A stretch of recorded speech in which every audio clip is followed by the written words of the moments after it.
হযরত ঈসা আলাইহিস সালামকে খ্রিস্টানেরা তারা বলেছে ওয়াকালাতিন নাসারাল মাসীহ ইবনুল্লাহ, মসিহ হচ্ছে কার ছেলে?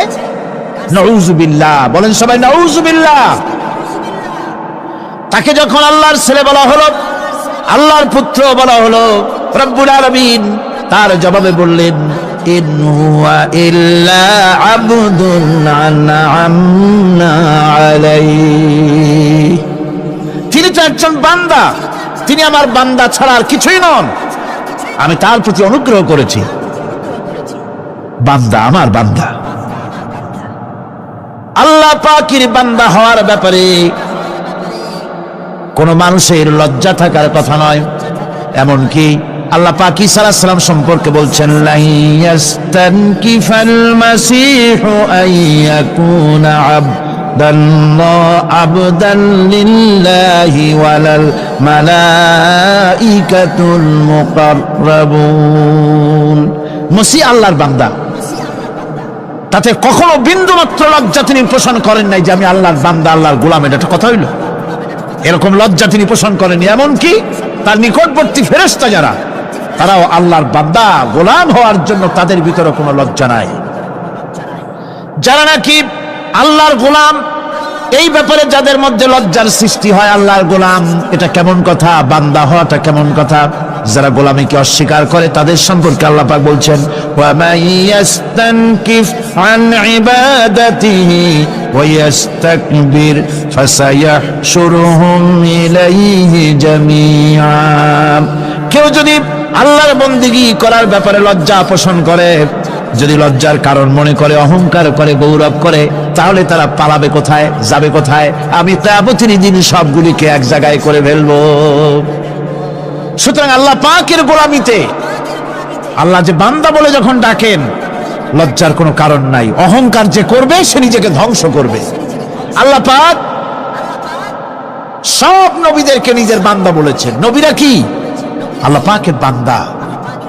হযরত ইউসুফ আলাইহিস সালাম সম্পর্কে আল্লাহ পাক বলছেন কাযালিকা লিনাসরিফা আনহু আস-সুআ ওয়াল ফাহশা ইন্নাহু মিন ইবাদিনাল মুখলাসিন। এরূপই ঘটল যাতে আমি ইউসুফ আলাইহিস সালামকে, আমার বান্দা, তাকে আমি নির্লজ্জতা ইত্যাদি থেকে আমি রক্ষা করেছি। নিশ্চয়ই হযরত ইউসুফ ছিল আল্লাহ পাকের বান্দা, আল্লাহ পাকের আবদ। রাসূল করিম সাল্লাল্লাহু আলাইহি ওয়াসাল্লাম তিনি হচ্ছেন সর্বশ্রেষ্ঠ আল্লাহর পয়গম্বর। তার থেকে শ্রেষ্ঠ নবী আর কি কেউ আছে? জোরে বলেন আছে? তার থেকে মাহবুব, তার থেকে শ্রেষ্ঠ আল্লাহর কাছে আর কেউ নাই। সেই নবীকে আল্লাহ রাব্বুল আলামিন কোরআনে কারীমের ভিতরে তাকে আবদ বলেছেন। কি বলেছেন? অনেকগুলি আয়াত আছে যে আয়াতের ভিতরে আল্লাহ পাক তার নাম নেন নাই, নবী বলেন নাই, রাসূল বলেন নাই, শুধু বলেছেন আবদ। যেমন ফাআওহা ইলা আবদিহি মা আওহা, অতঃপর তার বান্দার নিকট যা ওহী করার ছিল তা তিনি করলেন। সেই বান্দাকে মুহাম্মদ সাল্লাল্লাহু আলাইহি ওয়াসাল্লাম। অন্য আয়াতে আল্লাহ পাক বলছেন وأنه لما قام عبد الله يدعوه كادوا يكونون عليه لبدا। আর এই আল্লাহর বান্দা যখন নামাজ পড়তে দাঁড়িয়ে গেল, আল্লাহকে ডাকার জন্য যখন দাঁড়ালো, তখন লোকেরা তার উপরে ঝাঁপিয়ে পড়লো। ঝাঁপিয়ে পড়ার জন্য প্রস্তুতি গ্রহণ করলো। এখানে আব বলা হয়েছে কাকে? মুহাম্মদ সাল্লাল্লাহু আলাইহি সাল্লামকে। এভাবে করে অন্য এক আয়াতে আল্লাহ পাক তার হাবিবকে আব বলছেন, বান্দা বলতেছেন ইন কুনতুম ফি রাইবিম মিম্মা নাযালনা আলা আবদিনা। আমার বান্দার উপরে যে কিতাব নাজিল করেছি তাতে যদি তোমাদের কোনো সন্দেহ হয়, এই যে আমার বান্দার উপরে, ওই বান্দাকে বলেন সবাই? মুহাম্মদ রাসূলুল্লাহ সাল্লাল্লাহু আলাইহি ওয়াসাল্লাম। অন্য আয়াতে বলা হচ্ছে تبارك الذي نزل الفرقان على عبده ليكون للعالمين نذيرا। অতীব বরকতপূর্ণ সেই মহান সত্তা যিনি তার বান্দার উপরে ফুরকান নাজিল করেছেন। কে সেই বান্দা? মুহাম্মদ সাল্লাল্লাহু আলাইহি ওয়াসাল্লাম। মেরাজের ঘটনা বলতে গিয়ে আল্লাহ রাব্বুল আলামিন বলতেছেন সুবহানাল্লাযী আসরা বিআবদিহি লাইলাম মিনাল মাসজিদিল হারাম ইলাল মাসজিদিল আকসা। পবিত্র সেই মহান সত্তা যিনি তার বান্দাকে ইসরা করিয়েছেন। কে সেই বান্দা? মুহাম্মদ রাসূলুল্লাহ সাল্লাল্লাহু আলাইহি ওয়াসাল্লাম। সুতরাং আবদিয়াত, ইবাদত, গোলামি, এটা হচ্ছে মানুষের জীবনের সবচেয়ে বড় মর্যাদাকর খেতাব আল্লাহর পক্ষ থেকে আল্লাহর বান্দা হওয়া। গোলামি পরিপূর্ণরূপে হবে কেবলমাত্র আল্লাহ পাকের। এই গোলামির জন্যই আল্লাহ পাক আমাদেরকে সৃষ্টি করেছেন, অন্য কোনো কাজে আমাদেরকে সৃষ্টি করেন নাই। সেই জন্য আমাদেরকে গোলামি করতে হবে, আনুগত্য করতে হবে কেবলমাত্র কার বলুন তো? এই গোলামি যদি সঠিকভাবে করি, যদি বান্দারা যারা আল্লাহ পাকের বান্দা বলে গোলাম বলে নিজেদেরকে দাবি করে, যদি সঠিকভাবে ইবাদতটা করা যায়, তাহলে আল্লাহ তাদের জন্য কি ওয়াদা করেছেন শুনুন। দুনিয়ায় তাদেরকে আল্লাহ পুরস্কার দেবেন, আখিরাতেও দেবেন। এটা বন্ধ করে, দুনিয়া এবং আখিরাতে আল্লাহ পুরস্কার দেবেন। সে পুরস্কারটা কি? দুনিয়ার পুরস্কারটা আগে শোনেন। আল্লাহ পাক বলেন যারা আমার ইবাদত করবে তাদের ব্যাপারে আমার ওয়াদা শোনো। ওয়াদাল্লাহুল্লাযীনা আমানু ওয়া আমিলুস সালিহাতি লায়াস্তাখলিফান্নাহুম ফিল আরদি কামাস্তাখলাফাল্লাযীনা মিন ক্বাবলিহিম। তোমাদের মধ্যে যারা ঈমান এনেছে এবং সৎ কাজ করেছে, আল্লাহ রাব্বুল আলামিন তাদের ব্যাপারে আল্লাহর ওয়াদা হচ্ছে, আল্লাহর প্রতিজ্ঞা হচ্ছে, আল্লাহ ওয়াদা করতেছেন তাদেরকে জমিনের উপরে প্রতিষ্ঠিত করবেন। যেমন করে তোমাদের পূর্বপুরুষদেরকে প্রতিষ্ঠিত করা হয়েছিল, ওইভাবে তোমাদেরকে প্রতিষ্ঠিত করা হবে। সুবহানাল্লাহ। প্রতিষ্ঠিত করা হবে মানে রাষ্ট্র ক্ষমতা দেওয়া হবে। কি দেওয়া হবে? যদি গোলাম হও, যদি কি হও? গোলাম। আল্লাহ পাক বলছেন শুধু তাই নয়, আমি আমার দিনকে যারা প্রতিষ্ঠা করবে, আমার গোলামেরা যদি, আমার বান্দারা সঠিকভাবে যদি আমার গোলামি করে, মানানে আমলে সালেহ করে, নেক কাজ করে, আমি তাদেরকে রাষ্ট্র প্রতিষ্ঠার সুযোগ করে দেব। আর তাদের জন্য ভীতির পরিবর্তে, সন্ত্রাসের পরিবর্তে শান্তি কায়েম করে দেব। সুবহানাল্লাহ। وَلَيُمَكِّنَنَّ لَهُمْ دِينَهُمُ الَّذِي ارْتَضَىٰ لَهُمْ وَلَيُبَدِّلَنَّهُم مِّنْ خَوْفِهِمْ أَمْنًا। তাদের দিনকে তারা নিজেদের জন্য যা পছন্দ করেছে অবশ্যই তিনি তা কায়েম করে দিবেন, এবং সন্ত্রাস আর ভীতির পরিবর্তে আল্লাহ নিরাপত্তা দান করবেন। জোরে কোন সুবহানাল্লাহ। সন্ত্রাস বন্ধ হবে, চুরি, ডাকাতি, জেনা, ব্যভিচার সব বন্ধ হয়ে যাবে। তোমরা ক্ষমতায় থাকবে, তোমরা ডমিনেটেড হবে না, তোমরা ডমিনেট করবে। গোটা পৃথিবীকে শাসন করবে, শাসিত তোমরা হবে না। আর ভীতির পরিবর্তে নিরাপত্তা তোমরা লাভ করবে। কি করলে? ইয়াবুদুনানি লা ইউশরিকুনা বি শাইআ। সুতরাং তারা যেন আমার ইবাদত করে এবং আমার সঙ্গে যেন কাউকে শরীক না করে। আল্লাহ বলছেন তোমরা যদি আমার সাথে শরীক না করো, ইবাদতের মধ্যে কাউকে যদি শরীক স্থাপন না করো, আর যদি তোমরা আমার ইবাদতটা সলিড ভাবে আমার জন্যই করো, তাহলে রাষ্ট্র ক্ষমতা তোমাদের হাতে আসবে, সন্ত্রাস নির্মূল হবে, শান্তি প্রতিষ্ঠিত হবে। এই হচ্ছে দুনিয়ার পুরস্কার। এটা কিসের পুরস্কার? আর আখিরাতের পুরস্কারের কথা বলা হচ্ছে। ومن يطع الله ورسوله ويخشى الله ويتقه فأولئك هم الفائزون। যে ব্যক্তি আল্লাহ এবং রাসূলের আনুগত্য করেছে, আল্লাহকে ভয় করে চলেছে, তার গজব থেকে বেঁচে রয়েছে, সেই হচ্ছে সফল কাম। সফল কাম মানে কি? কিয়ামতের দিন আল্লাহ পাক তাদেরকে জান্নাত দান করবেন। আল্লাহ পাক তাদেরকে কিয়ামতে কি দিবেন? জান্নাত দিবেন, চিরস্থায়ী শান্তির জায়গা, সেই জান্নাত লাভ করা যাবে। আজ ইবাদতের এই যে গুরুত্বপূর্ণ ইবাদত, এই ইবাদতের ভুল অর্থ সমাজের ভিতরে ছড়িয়ে আছে। সাধারণ মানুষও ভুল করেছে, অসাধারণ মানুষেরাও ইবাদতের ভুল অর্থ করে ভুলের মধ্যে নিমজ্জিত আছে বিরাট সংখ্যক লোকেরা। সাধারণ মুসলমানেরা তারা যে ভুলটা করলো ইবাদতের অর্থ করতে গিয়ে, সেটা হলো এই সাধারণ লোকেরা মনে করলো কয়েকটা অনুষ্ঠানের নাম হচ্ছে ইবাদত, নামাজ, রোজা, হজ, যাকাত, সাদকা, ফিতরা, এর নাম হলো ইবাদত। অনুষ্ঠান শেষে তারা নিজেদেরকে স্বাধীন মনে করলো। তারা আল্লাহ পাকের প্রত্যেকটি আইনের ধারাকে লঙ্ঘন করলো।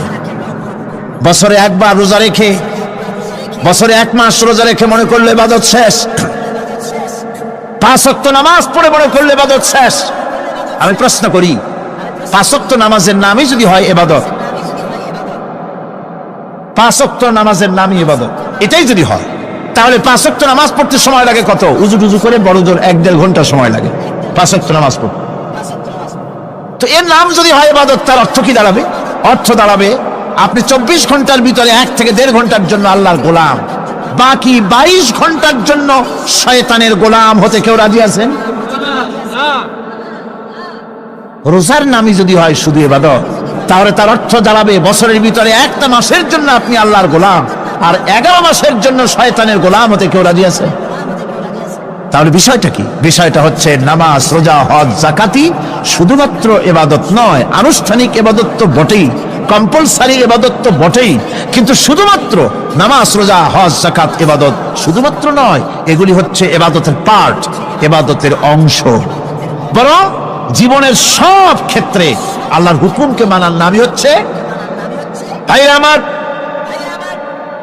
একদিকে নামাজ রোজা করছে, অন্যদিকে আল্লাহর আইনের প্রতিটি ধারাকে লঙ্ঘন করে চলছে, মিথ্যা ওয়াদা করে, মিথ্যা কথা বলে, সুদ খায়, ঘুষ খায়, জিনা করে, এরপরে অন্যের হক নষ্ট করে, প্রতিবেশীর হক নষ্ট করে, হারাম মাল খায়, হকদারের হক নষ্ট করে, প্রতিবেশীর হক নষ্ট করে, জিন্দা মুদ্দা মানুষকে নিজের জন্য শক্তিধর বলে মনে করে, 1 টুকরা রুটির জন্য অথবা 1 ফোঁটা 1 ঘটি পানির জন্য কাফেরের কাছে হাত পেতে দাঁড়ায় থাকে। এই যদি অবস্থা হয়, এটাই যদি হয় ঈমান, আর এটার নামে যদি ইবাদত হয়, তাহলে এই পৃথিবীর মুসলমানের আজ লাঞ্ছিত কেন? আল্লাহর ওয়াদা কি মিথ্যা? নাউযুবিল্লাহি মিন যালিক। আমাদের ইবাদত যদি ঠিক হয়, যদি সত্যিকারের ইবাদত যদি আমরা করে থাকি, তাহলে ক্ষমতায় ঈমানদারেরা নাই কেন? বিশ্বজুড়ে মুসলমানেরা লাঞ্ছিত কেন? তাহলে বুঝতে হবে ইবাদতের মধ্যে বিরাট গরমিল করে ফেলেছি, ঠিক কিনা? লক্ষ্য করুন, সেই লোকটা হজ করতেছে, উমরা করতেছে, নামাজ পড়তেছে, মসজিদ মাদ্রাসায় চাঁদা দিতেছে, ওই লোকটি আবার ব্যাংকের থেকে সুদের টাকা নিয়ে ব্যবসা চালাইতেছে। ব্যবসা ঠিক রাখার জন্য, ইনকাম ট্যাক্স ফাঁকি দেওয়ার জন্য ব্যবসায়ীরা 2 ধরনের 3 ধরনের খাতা মেনটেন করছে। কথা ঠিক কিনা? মিথ্যা কথা বলছে, ঘুষ দিতেছে, বেশি করে বিদ্যুতের বিল যাতে না আসে সেজন্য যারা বিদ্যুৎ লাইনে আছে তাদেরকে পয়সা দিয়ে ম্যানেজ করতেছে, ঠিক কিনা? আমি পার্লামেন্টে বলেছি বিদ্যুৎ বাইরের থেকে আনতে হবে না, ঘুরে ঘুরে আবার বিদ্যুতের কথা আসে। বিদ্যুৎ আনা লাগবে না, কারণ আমার দেশের চাহিদা হচ্ছে 2500 মেগাওয়াট, সেখানে 1800 মেগাওয়াট আমাদের আছে। আরেকদিকে 4টা বিদ্যুৎ প্রকল্প বন্ধ হয়ে আছে। ওই 4টি বন্ধ হওয়া প্রকল্প যদি চালু করা যায়, তাহলে 2900 মেগাওয়াট বিদ্যুৎ উৎপাদিত হতে পারে বলে বিশেষজ্ঞরা বলেছেন। তাহলে আমাদের উদ্বৃত্ত 400 মেগাওয়াট থেকে যাবে। এইটাকে বাইরের থেকে আনার কোনো দরকার নাই। বিদ্যুতের অপচয় বন্ধ করুন, বিদ্যুতের চুরি বন্ধ করেন।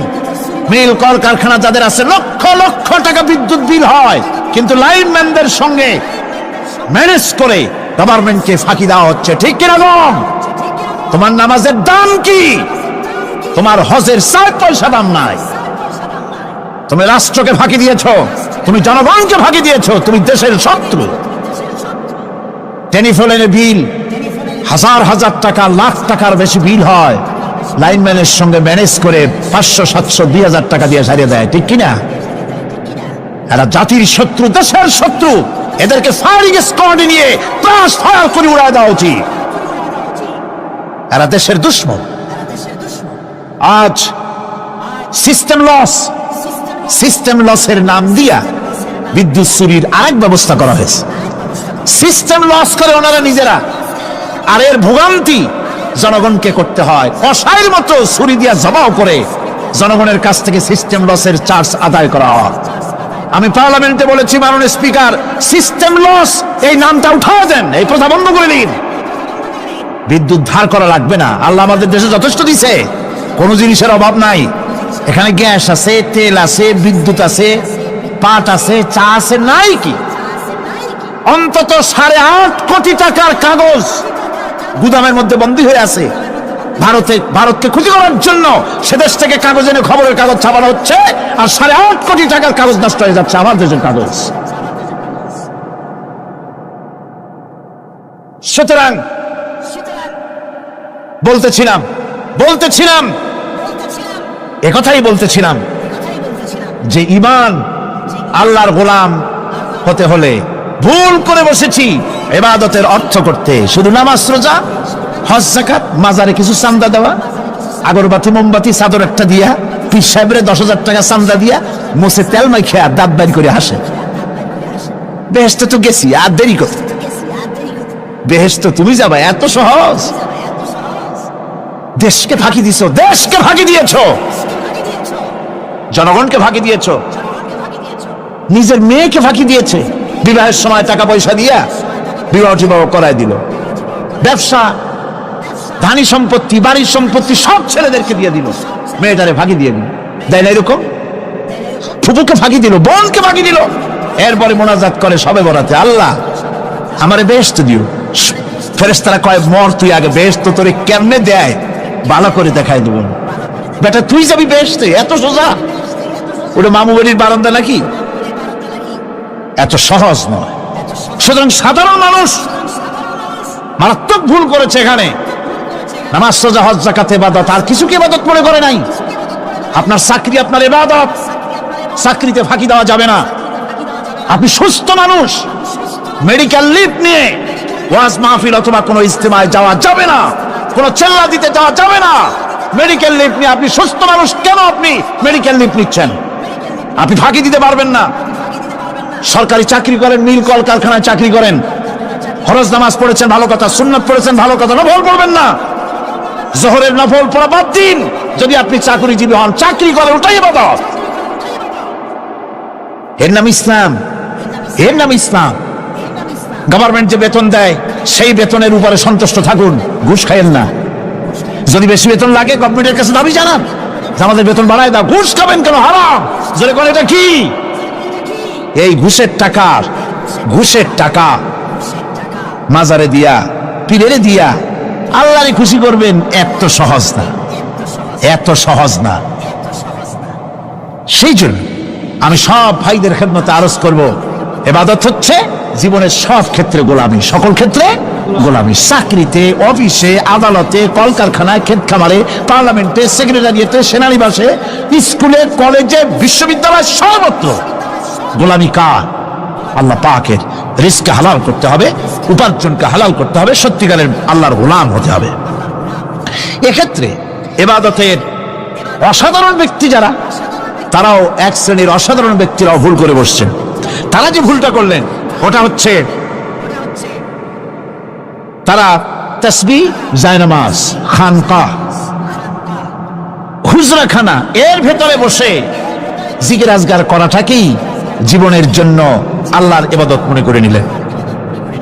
আল্লাহর বান্দারা যখন অনাচার ব্যভিচারে লিপ্ত, আল্লাহর আইনের পরিবর্তে যখন মানুষের তৈরি করা আইন চলছে, চেচনিয়া, বসনিয়া যখন মানুষদেরকে জবাও করা হচ্ছে, বসনিয়ার মুসলমান সন্তানদেরকে যখন জবাও করা হয়, কাশ্মীরের স্বাধীনতাকামী মুসলমানদের অধিকার হরণের জন্য তাদের উপরে যখন বন্য হায়নার মতো, পশুর মতো যখন ভারতীয় শত্রু সৈন্যরা যখন হামলা চালায়, সোমালিয়ার মানুষগুলি যখন না খেয়ে তাদের হাড়, পাঁজরার হাড়গুলি যখন বেরিয়ে যায়, তখনও যদি আপনি খানকার ভেতরে থেকে তসবিহ পড়েন আর তাহাজ্জুদের নামাজ পড়ে কপালে দাগ লাগান, এই অন্যায়ের বিরুদ্ধে যদি সোচ্চার না হন, আপনার এই তসবির কোনো দাম নাই।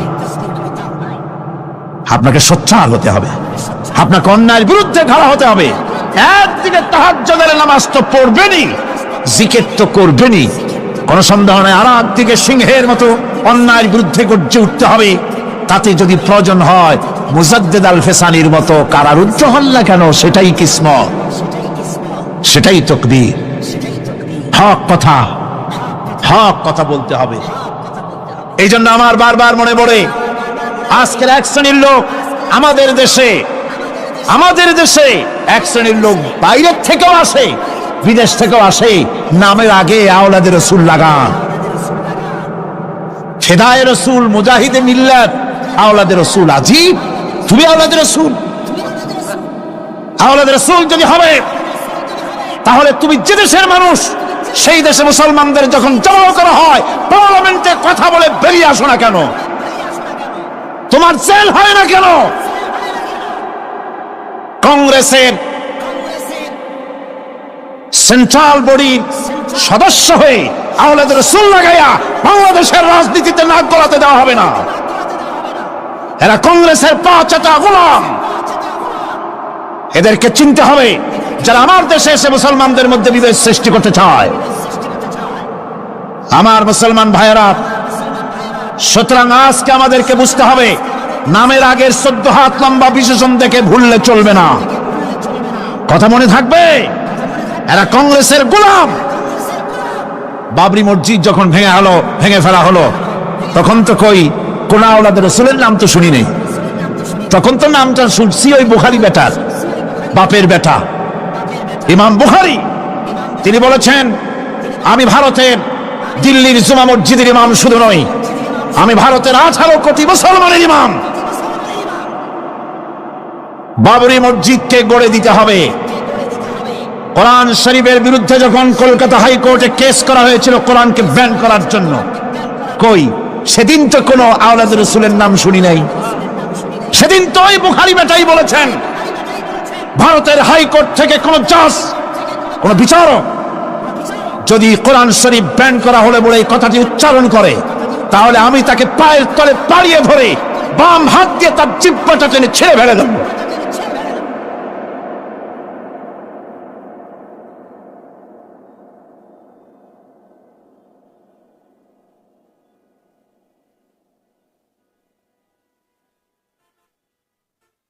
বন্ধুগণ, সুতরাং আমাদেরকে বুঝতে হবে, বসুন, বেয়াদবি করবেন না, বসেন। আমাদেরকে বুঝতে হবে খানকায় শুধু জিকির আজগার করলেই চলবে না। হযরতে শাহজালাল রহমতুল্লাহ আলাইহি এক হাতে ছিল তরবারি, আর এক হাতে ছিল কোরআন। লড়াই করেছেন হযরতে শাহ মখদুম, হযরতে খান জাহান আলী, হযরতে খাজা মঈনুদ্দিন চিশতি আজমেরি রহমতুল্লাহ আলাইহি, হযরতে মুজাদ্দিদ আল ফিসানি রহমতুল্লাহ আলাইহি। মুরিদের বাড়ি জম্মের খাওয়া খাইয়া পেটটা কুমিরের মতো বড় করে নাই, জেল খেটেছে হক কথা বলতে গিয়ে। বাপের বেটা হও, নিজের দেশে কথা কও। বাংলাদেশে এসে তারপরে জনগণের টাকা লুটপাট করার কাউকে অধিকার দেওয়া হবে না। আমার বন্ধুগণ, আল্লাহর ওলি যারা, তারা এভাবে করে জনগণের খেদমত করেছেন, কথা বলেছেন। সুতরাং শুধু জিকির আজগার করলেই হবে না, হক কথা বলতে হবে স্পষ্ট করে। এটাই হলো ইবাদতের হক আদায় হবে যদি সত্যিকারের হক কথা বলা যায়। অসাধারণ ব্যক্তিরা ময়দানে কথা বলবেন, হক কথা বলবেন, অন্যায়ের বিরুদ্ধে সোচ্চার হবেন। আর সাধারণ জনগণ কথা ও কাজের মিল করবেন, নামাজ, রোজা, হজ, যাকাত করবেন যার কথা মতো, রাজনীতি, অর্থনীতি, সমাজনীতি করবে সেই আল্লাহর কথা মতো। তাহলেই সত্যিকারের মুসলমান হওয়া যাবে। কথা বুঝে আসছে কিনা ভাই? কথা বুঝে আসছে কিনা? একটু জোরে সরে জিকির করেন, লা ইলাহা ইল্লাল্লাহ, লা ইলাহা, লা ইলাহা ইল্লাল্লাহ। আরো জোরে,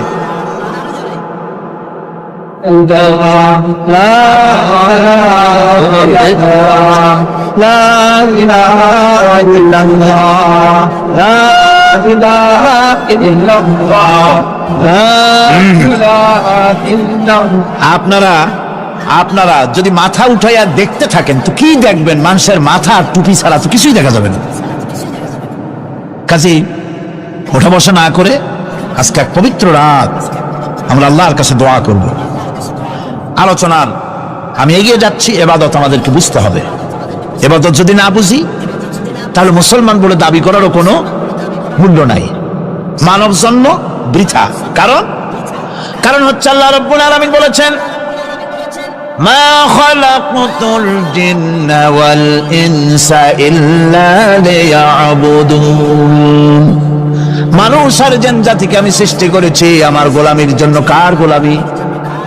ওই গোলামির পূর্ণাঙ্গ নমুনা যদি জানতে চাই, পূর্ণাঙ্গ নমুনা দৃষ্টান্ত লাগবে। কাকে অনুসরণ করব? পূর্ণাঙ্গ ইবাদতের আল্লাহর গোলামির পূর্ণাঙ্গ নমুনার জন্য কোরআনে কারিমে দৃষ্টান্ত সেট করা হয়েছে।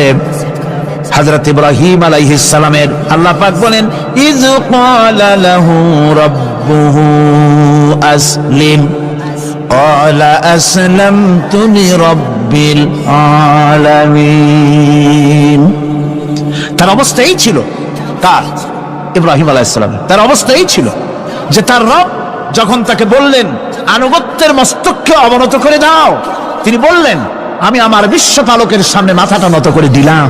সুবহানাল্লাহ, কোন শর্ত ছাড়াই মাথা নিচু করে দিলাম। এই পন্থায় তিনি যে পন্থাটা অবলম্বন করেছিলেন, এই পন্থায় চলার জন্য তার সন্তানদেরকেও তিনি হুকুম করেছিলেন। ووصى بها إبراهيم ببنيه ويعقوب يا بني إن الله اصطفى لكم الدين فلا تموتن إلا وأنتم مسلمون। ইয়াকুব এবং ইব্রাহিম আলাইহিস সালাম তার সন্তানদেরকে এই উপদেশ দিয়েছিলেন যে তিনি বলেছিলেন, হে আমার সন্তানেরা, আল্লাহ ছাড়া তোমাদের জন্য আল্লাহ পাক এই দ্বীনকে মনোনীত করেছেন। আল্লাহ পাকের আনুগত্য করবে, তার দ্বীনের প্রতি সারেন্ডার করবে। আর খবরদার মুসলমান না হয়ে যেন তোমরা মরে যেও না। আমৃত্যু মুসলমান অবস্থায় থাকবে, অর্থাৎ মৃত্যু পর্যন্ত থাকবে কি অবস্থায়? মুসলমান অবস্থায়। أم كنتم شهداء إذ حضر يعقوب الموت إذ قال لبنيه ما تعبدون من بعدي। ইয়াকুব আলাইহিস সালাম তার মৃত্যুর সময় জিজ্ঞেস করেছিলেন, ও আমার সন্তানেরা, আমার মৃত্যুর পরে তোমরা কার ইবাদত করবে, তার কার গোলামি করবে? তারা জবাব দিলেন, قالوا نعبد إلهك وإله آبائك إبراهيم وإسماعيل وإسحاق إلها واحدا ونحن له মুসলিমুন। নিঃসন্দেহে আমরা ইবাদত করব, গোলামি করব আপনার রবের, আপনার পিতার রবের, এবং আল্লাহর ইবাদত করব। আপনিও আপনার পূর্বপুরুষ ইব্রাহিম ইসমাইল যে আল্লাহকে ইবাদত করেছে, সে আল্লাহ পাকের ইবাদত আমরা করব এবং তার অনুগত হয়ে থাকব। দাসত্ব এবং দাসত্বের গোলামির পূর্ণাঙ্গ নমুনা হচ্ছেন হযরত ইব্রাহিম আলাইহিস সালাম। আল্লাহ গোটা জমিন যখন শিরকের অন্ধকারে ডুবে গিয়েছিল, তখন হযরত ইব্রাহিম আলাইহিস সালাম তাওহীদের আলো জ্বালিয়ে দিয়েছিলেন। এই নিবেদিতদের ইমাম হিসাবে আল্লাহ পাক তাকে ঘোষণা দিলেন। কোরআনে কারীম বলছে, وَإِذَا ابْتَلَى إِبْرَاهِيمَ رَبُّهُ بِكَلِمَاتٍ فَأَتَمَّهُنَّ قَالَ إِنِّي جَاعِلُكَ لِلنَّاسِ إِمَامًا। ইব্রাহিমকে তার রব কয়েকটি বাক্য দিয়ে পরীক্ষা করলেন এবং তিনি সেই পরীক্ষাগুলোতে পাশ করলেন। তখন আল্লাহ রাব্বুল আলামিন তাকে বললেন যে আমি তোমাকে গোটা বিশ্ব মানবতার জন্য, গোটা বিশ্বের সমস্ত মানুষের জন্য আমি তোমাকে নেতা বানাবো। সুবহানাল্লাহি ওয়া বিহামদিহি।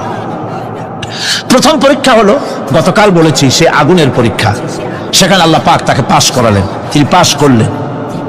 দ্বিতীয় পরীক্ষা ছিল বিবি এবং নবজাতক সন্তানকে নিয়ে আল্লাহ হুকুম করলেন, এই বিবি আর বাচ্চারে নিয়ে মরুভূমিতে রেখে আসো। মরুভূমিতে যেখানে ঘর নাই, বাড়ি নাই, সেই জায়গায় বিবি এবং বাচ্চাকে রেখে যাওয়ার সময় তিনি বললেন, রব্বানা ইন্নী আসকানতু মিন যুররিয়্যাতি বিওয়াদিন গায়রি যী যাররিন ইনদা বাইতিকাল মুহাররাম। হে আল্লাহ রাব্বুল আলামিন, আমি পানি এবং তরুলতাবিহীন এক মরুভূমির ভিতরে আমার বংশের একটি অংশকে এখানে রেখে গেলাম। তোমার ঘরের কাছে পুনর্বাসিত আমি তাদের কাছে, এই ঘরের কাছে, সম্মানিত ঘরের কাছে রেখে গেলাম। পরীক্ষায় তিনি পাশ করলেন। হযরতে হাজেরা প্রশ্ন করলেন, ইব্রাহিম, পানি নাই, খাবার নাই, মানুষ নাই, ঘর নাই, বাড়ি নাই, মরুভূমির ভিতরে আমাকে আর আমার বাচ্চারে ফেলে রেখে যাচ্ছ কেন? কোনো জবাব নাই। 2 বার 3 বার প্রশ্ন করলেন। এরপরে তিনি আবার প্রশ্ন করলেন, বললেন, ইব্রাহিম, এটা কি আল্লাহর হুকুম নাকি? হযরত ইব্রাহিম আলাইহিস সালাম নিজের কলিজার টুকরা সন্তান আর বিবিকে রেখে যেতেছেন ভারাক্রান্ত মন নিয়ে। তিনি আকাশের দিকে আঙ্গুল উঁচু করে দেখালেন। হযরত হাজেরা বুঝলেন ইনি তো আল্লাহর পয়গম্বর, আমার কোন অপরাধে এভাবে ফেলে যাওয়ার কথা নয়। তিনি বুঝলেন এটা আল্লাহর হুকুম। হযরতে হাজেরা বললেন, ইব্রাহিম রে, নিশ্চিন্ত মনে বাড়ি ফিরে যাও। আমার মনে কোনো চিন্তা নাই, কোনো পেরেশানি আর এখন নাই। আল্লাহর হুকুমে যদি আমাকে মরুভূমির ভিতরে ফেলে যেয়ে থাকো, তাহলে আমি ওই আল্লাহর প্রতি এতটা ভরসা রাখি যে এই মরুভূমির ভিতরে জল পানি শূন্য, খাদ্য শূন্য জায়গায় আমি আমার বাচ্চাকে আল্লাহ রব্বুল আলামিন না খাওয়াইয়া মারবেন না। দ্বিতীয় পরীক্ষায় পাশ করল। 3 নম্বরে পরীক্ষা হলো, সন্তান বড় হয়ে গেছে, বুদ্ধি হয়েছে, দৌড়াতে পারে। আল্লাহ রাব্বুল আলামিন হুকুম করলেন, ছেলেকে জবাহ করো। কত বড় আগুনের পরীক্ষা! কোরআন শরীফ বলছে, হযরত ইব্রাহিম আলাইহিস সালাম নিজের ছেলেকে ডেকে নিয়ে বললেন, ইয়া বুনাইয়া ইন্নী আরা ফিল মানামি আন্নী আযবাহুক ফানজুর মাযা তারা। হে আমার কলিজার টুকরা সন্তান, আমি স্বপ্নে দেখেছি যেন আমি তোমাকে জবাহ করতেছি। তোমার রায় কি, তোমার মত কি, আমারে শোনাও। ছেলে পয়গম্বর, ছেলে তার জবাবে বললেন, ইয়া আবাতি ফাআল মা তু'মার সাতাজিদুনি ইনশাআল্লাহু মিনাস সাবিরিন। হে আমার আব্বাজান, আপনি যে ব্যাপারে স্বপ্নের ভিতরে আদিষ্ট হয়েছেন, আপনি তা কার্যকরী করুন। আমাকে এতটুকু অধৈর্যের মধ্যে পাবেন না, আমাকে ধৈর্যশীলদের মধ্যে পাবেন। আমারে আপনি আল্লাহর হুকুম পালন করেন। আল্লাহ পাক শোনাচ্ছেন, ফালাম্মা আসলামা ওয়াতাল্লাহু লিল জাবিন। পিতা পুত্র দুজনই রাজি হয়ে গেল। পিতা তার ছেলেকে কাঁধ করে গলার উপরে ছুরি ধরেছেন। আল্লাহ রাব্বুল আলামিন ইসমাইল জবাহ হোক, এটা আল্লাহ চান নাই, আল্লাহ চেয়েছেন পরীক্ষা করতে। পরীক্ষায় ইব্রাহিম পাশ হয়ে গেলেন। আল্লাহ পাক বলছেন, ওয়ানাদাইনাহু আইয়া ইব্রাহিম ক্বাদ সাদ্দাকতার রুইয়া ইন্না কাযালিকা নাজজিল মুহসিনিন। আমি ইব্রাহিমকে ডেকে বললাম, ইব্রাহিম, তুমি তোমার স্বপ্নকে বাস্তবে রূপ দিয়েছো, আর এভাবে করি আমি মুহসিনিনদেরকে পুরস্কৃত করে থাকি। আল্লাহ পাক খুশি হলেন। আল্লাহ পাক বললেন, ইন্না হাযা লাবালাউল মুবিন। নিঃসন্দেহে এটি একটি বিরাট পরীক্ষা ছিল। ঠিক কি না? আল্লাহ নিজে বলছেন এটা একটি বিরাট পরীক্ষা, আযীম ইমতিহান। সে ইমতিহানে তিনি পাশ করলেন। পরীক্ষায় উত্তীর্ণ হওয়ার জন্য রব্বুল আলামিন পুরস্কার দিয়া দিলেন। আল্লাহ পাক বললেন, সালামুন আলা ইব্রাহিম। পড়েন সবাই, সালামুন আলা ইব্রাহিম। ইব্রাহিমের প্রতি আল্লাহ পাক বললেন, ইব্রাহিমের প্রতি সালাম রইল। সুবহানাল্লাহি ওয়া বিহামদিহি। ইবাদত এর আনুগত্যের এই উৎকৃষ্ট দৃষ্টান্ত স্থাপনের পর আল্লাহ পাক তার গোটা বিশ্বের মুসলমানদেরকে কিয়ামত পর্যন্ত ইব্রাহিম আলাইহিস সালামকে জাতির পিতা বানায়া দিলেন। সুবহানাল্লাহ। কইতে ইচ্ছা করে না? এরকমের পরীক্ষা কোন পিতারা দিতে পারছে নাকি? গোটা বিশ্বের সমস্ত মানব মণ্ডলীর জন্য আল্লাহ পাক ইব্রাহিম আলাইহিস সালামকে কিয়ামত পর্যন্ত জাতির পিতা হিসাবে ঘোষণা করেছেন। সুবহানাল্লাহ। মিল্লাতা আবিকুম ইব্রাহিম ওয়া সাম্মাকুমুল মুসলিমিন। তোমরা তোমাদের পিতা ইব্রাহিমের মিল্লাতের উপর প্রতিষ্ঠিত হও। আল্লাহ পাক বলছেন তোমাদের পিতা ইব্রাহিমের মিল্লাতের উপরে প্রতিষ্ঠিত হও, আর আল্লাহই তোমাদের নাম রেখেছে মুসলমান, তোমরা হচ্ছে মুসলমান। আমাদের পরিচয়, ওই যে পরিচয়ের কথা আগে হয়ে গেছে, আমাদের পরিচয় আমরা মুসলমান। আমাদের পরিচয় কি? মুসলমান, এটা প্রথম পরিচয়। ইবাদতের পূর্ণাঙ্গ মাপকাঠি হিসেবে আল্লাহ পাক হযরত ইব্রাহিম আলাইহিস সালামকে দুনিয়াবাসীর সামনে পেশ করেছেন। কোরআন বলছে ইহুদি এবং খ্রিস্টানেরা মুসলমানদেরকে বিভ্রান্ত করতে চায়। তারা বলে ওয়াকালু কুনু হুদান আও নাসারা তাহতাদু কুল বাল মিল্লাতা ইব্রাহিমা হানিফা ওয়া মা কানা মিনাল মুশরিকিন। ইহুদিরা বলে ইহুদি হও তবেই তোমরা সঠিক পথ পাবা, খ্রিস্টানেরা বলে খ্রিস্টান হও তবেই তোমরা সঠিক পথ প্রাপ্ত হবে। আল্লাহ পাক বলছেন এদের সকলকে বলে দাও বরং তোমরা সব পরিত্যাগ করে মিল্লাতে ইব্রাহিমের ভিতরে শামিল হয়ে যাও। এটাই মুক্তির পথ, এটাই নাজাতের পথ, এটাই আল্লাহর পথ। সুবহানাল্লাহ ওয়া বিহামদিহি। এমনকি রাসূল কারীম সাল্লাল্লাহু আলাইহি ওয়াসাল্লামকে আল্লাহ পাক বলেছেন আনিত্তাবি মিল্লাতা ইব্রাহিম হানিফা, চারদিক থেকে মুখ ফিরিয়ে এনে মিল্লাতে ইব্রাহিমের ভিতরে শামিল হয়ে যাও, তারই অনুসরণ করো।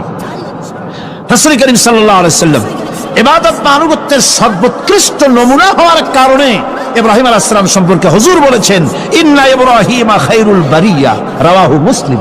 হুজুর সাল্লাল্লাহু আলাইহি ওয়াসাল্লাম বলেছেন ইব্রাহিম হচ্ছেন জগতের সর্বোত্তম ব্যক্তি। সুবহানাল্লাহ। সুতরাং আমাদেরকে ইবাদতের নমুনা হিসেবে ইব্রাহিম আলাইহিস সালামকেও মানদণ্ড হিসেবে দেখতে হবে যে কিভাবে তিনি সারেন্ডার করেছিলেন আল্লাহ পাকের দরবারে। এখন আমি আপনাদের সামনে বলতে চাই মানুষের জীবনে সবচাইতে বড় দুটি চাহিদা আছে, একটা হচ্ছে খাদ্য আর একটা হচ্ছে নিরাপত্তা। একটা খাদ্য আর একটা কি? নিরাপত্তা। পেট ভরে খাইতে চাই আর চোর ডাকাতের উপদ্রব থেকে নিরাপত্তা পেতে চায়। আইন শৃঙ্খলা পরিস্থিতির উপরে যখন পার্লামেন্টে আলোচনা হচ্ছিল আমি তখন বলেছি মাননীয় স্পিকার, আমার দেশের সাধারণ ভোটারদের বড় কোনো আশা আকাঙ্ক্ষা নাই। তারা কোনোদিন বলে না যে আমাদের গুলশানে বাড়ি দিতে হবে সকলের, আমাদেরকে মঙ্গল গ্রহে অফিস বানায় দিতে হবে, বাসেরও গাড়ি দিতে হবে, এগুলি তারা দাবি করে না। যারা ভোট দেয়, কষ্ট করে, মিছিল করে, এই সাধারণ জনগণের দাবি হচ্ছে মিনিমাম দাবি, খুবই কম। তাদের দাবি হলো মোটা সুতার কাপড় চাই ইজ্জত ঢাকার জন্য, পেট ভরে খেতে চাই, পোলাও কোরমা বিরিয়ানির দরকার নাই, আর আশ্রয়ের জন্য ছোট্ট একটু ঘর চাই, চোর ডাকাতের উপদ্রব থেকে নিরাপত্তা চাই। কথা ঠিক কিনা? আমি বললাম স্পিকার সাহেব, আজ পর্যন্ত যতগুলি গভর্নমেন্ট এসেছে বাংলাদেশে, প্রত্যেকটি গভর্নমেন্ট আমার দেশের জনগণের এই ন্যূনতম দাবি, এই আশা পূরণ করতে ব্যর্থতার পরিচয় দিয়েছে। কেউ পারে নাই। যারাই গেছে তারাই তাদের নিজেদের আখের গোছাবার চেষ্টা করেছেন। সব নিজেকে নিয়ে ব্যস্ত, নিজের লোকদের নিয়ে ব্যস্ত, জনগণ নিয়ে চিন্তা নাই। সুতরাং মানুষের চাহিদা হচ্ছে খাদ্য আর নিরাপত্তা। আমরা কি খাদ্য আর নিরাপত্তা সত্যি কি চাই? চাই। খাদ্য যদি চাই ক্ষুধার সময়, নিরাপত্তা যদি চাই ভীতির সময়, আল্লাহ রাব্বুল আলামিন বলেন কোন গভর্নমেন্ট দিতে পারবে না, দুনিয়ায় কেউ দিতে পারে নাই, পারবেও না। ক্ষুধার সময় যদি খাদ্য চাও, ভীতির সময় যদি নিরাপত্তা লাভ করতে চাও, তাহলে ফালিয়াবুদু রাব্ব হাযাল বাইত, এই ঘরের মালিকের ইবাদত কর। কোন ঘর? কাবা ঘর। বলেন কোন ঘর? কাবা ঘর। কাবা শরীফের মালিকের ইবাদত কর। তাহলে কি হবে? আল্লাযী আত'আমাহুম মিন জু'ইন ওয়া আমানাহুম মিন খাউফ। এই ঘরের মালিকের ইবাদত যদি করো তাহলে ক্ষুধার সময় তিনি তোমাদেরকে খেতে দিবেন, আর ভীতির সময় তিনি তোমাদের নিরাপত্তা দান করবেন। এ ওয়াদা কার? চিল্লায় বলেন ওয়াদা কার? আল্লাহ পাকের ওয়াদা বিশ্বাস হলো না, এমনই পোড়া কপালের মুসলমান। নির্বাচন যখন আসলো, সলিমউদ্দিন সাহেব আসতেন মঞ্চের উপরে, পরিচয় করানো হচ্ছে। এত আপনারা যার বক্তৃতা শোনার জন্য দ্বিপ্রহরের রৌদ্রে কষ্ট করতেছিলেন, এখন সেই সংগ্রামী জননায়ক বিপ্লবী সন্তান, তিনি এখন আপনাদের সামনে বক্তব্য রাখবেন। উনি দাঁড়ায় বললেন, ভাইয়ার আমার, বোনের আমার, আমি এবার বোতল মার্কা বাক্স নিয়ে দাঁড়াইছি, আমারে সকলে মিলে ভোট দেন। এবার যদি ক্ষমতায় যেতে পারি, না খাইয়া কেউ মরবেন না, কিন্তু কি খাইয়া মরবে তাও কয় না। মানুষেরা এই কথাগুলি বিশ্বাস করলার সমানে ভোট দিল। হায়রে কপাল!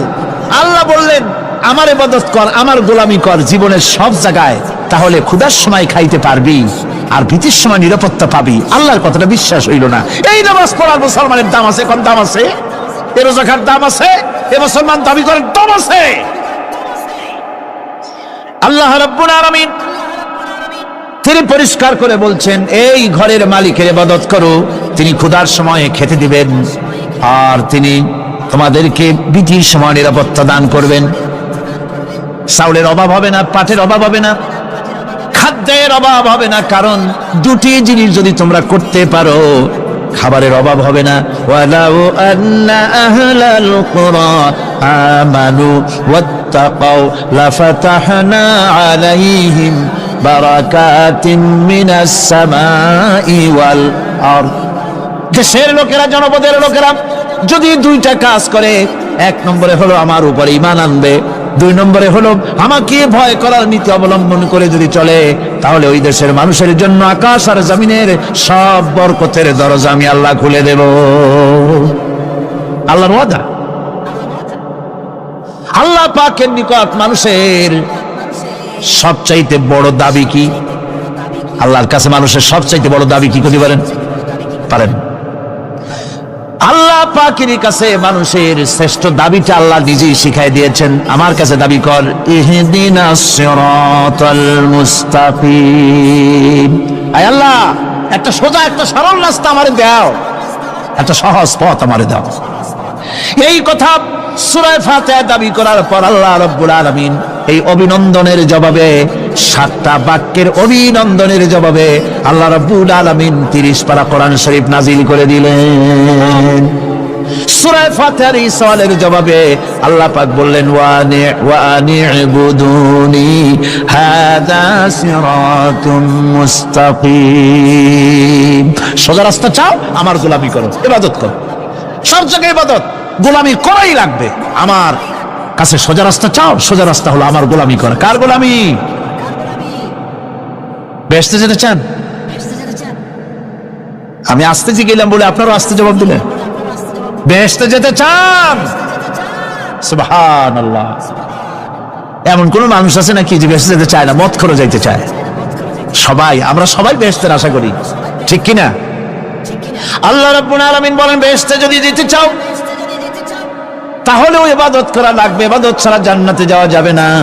ফাদখুলি ফি ইবাদি ওয়াদখুলি জান্নাতি। সর্বপ্রথম আমার বান্দার মধ্যে দাখিল হয়ে যা, আমার গোলামির মধ্যে দাখিল হ, আমার গোলাম হয়, এরপরে আমার জান্নাতে চলে যা। আগে গোলাম হবি, তারপরে কোথায় যাবি? জান্নাতে যাবে। আগে গোলাম হ, আগে গোলামির খাতায় নাম লেখা, আগে সত্যিকারের আমার বান্দা হ, গোলাম, এরপরে জান্নাতে যাওয়া যাবে। জান্নাতে যাইয়া আল্লাহর সাথে কি দেখা করতে চাই? আল্লাহর সাথে দেখা করতে চাই। আল্লাহ রাব্বুল আলামিন বলেন, ফামা কানা ইয়ারজু লিকা রাব্বিহি ফালইআমাল আমালান সালিহান ওয়া লা ইউশরিক বিইবাদাতি রাব্বিহি আহাদা। তোমাদের মধ্যে যদি কেউ আল্লাহর সঙ্গে, তার রবের সঙ্গে যদি কেউ দেখা করতে চায় তাহলে সে যেন ভালো ভালো কাজ করে, নেক কাজ করে। আর তোমার রবের সাথে অর্থাৎ আল্লাহ রব্বুল আলামিনের সাথে ইবাদতের মধ্যে যেন কাউকে শরীক না করেন। শিরক যদি না করো, খাঁটি গোলাম, খাঁটি বান্দায় যদি পরিণত হতে পারো, কিয়ামতের দিন আল্লাহ রব্বুল আলামিনের সঙ্গে দিদার নসিব হয়ে যাবে।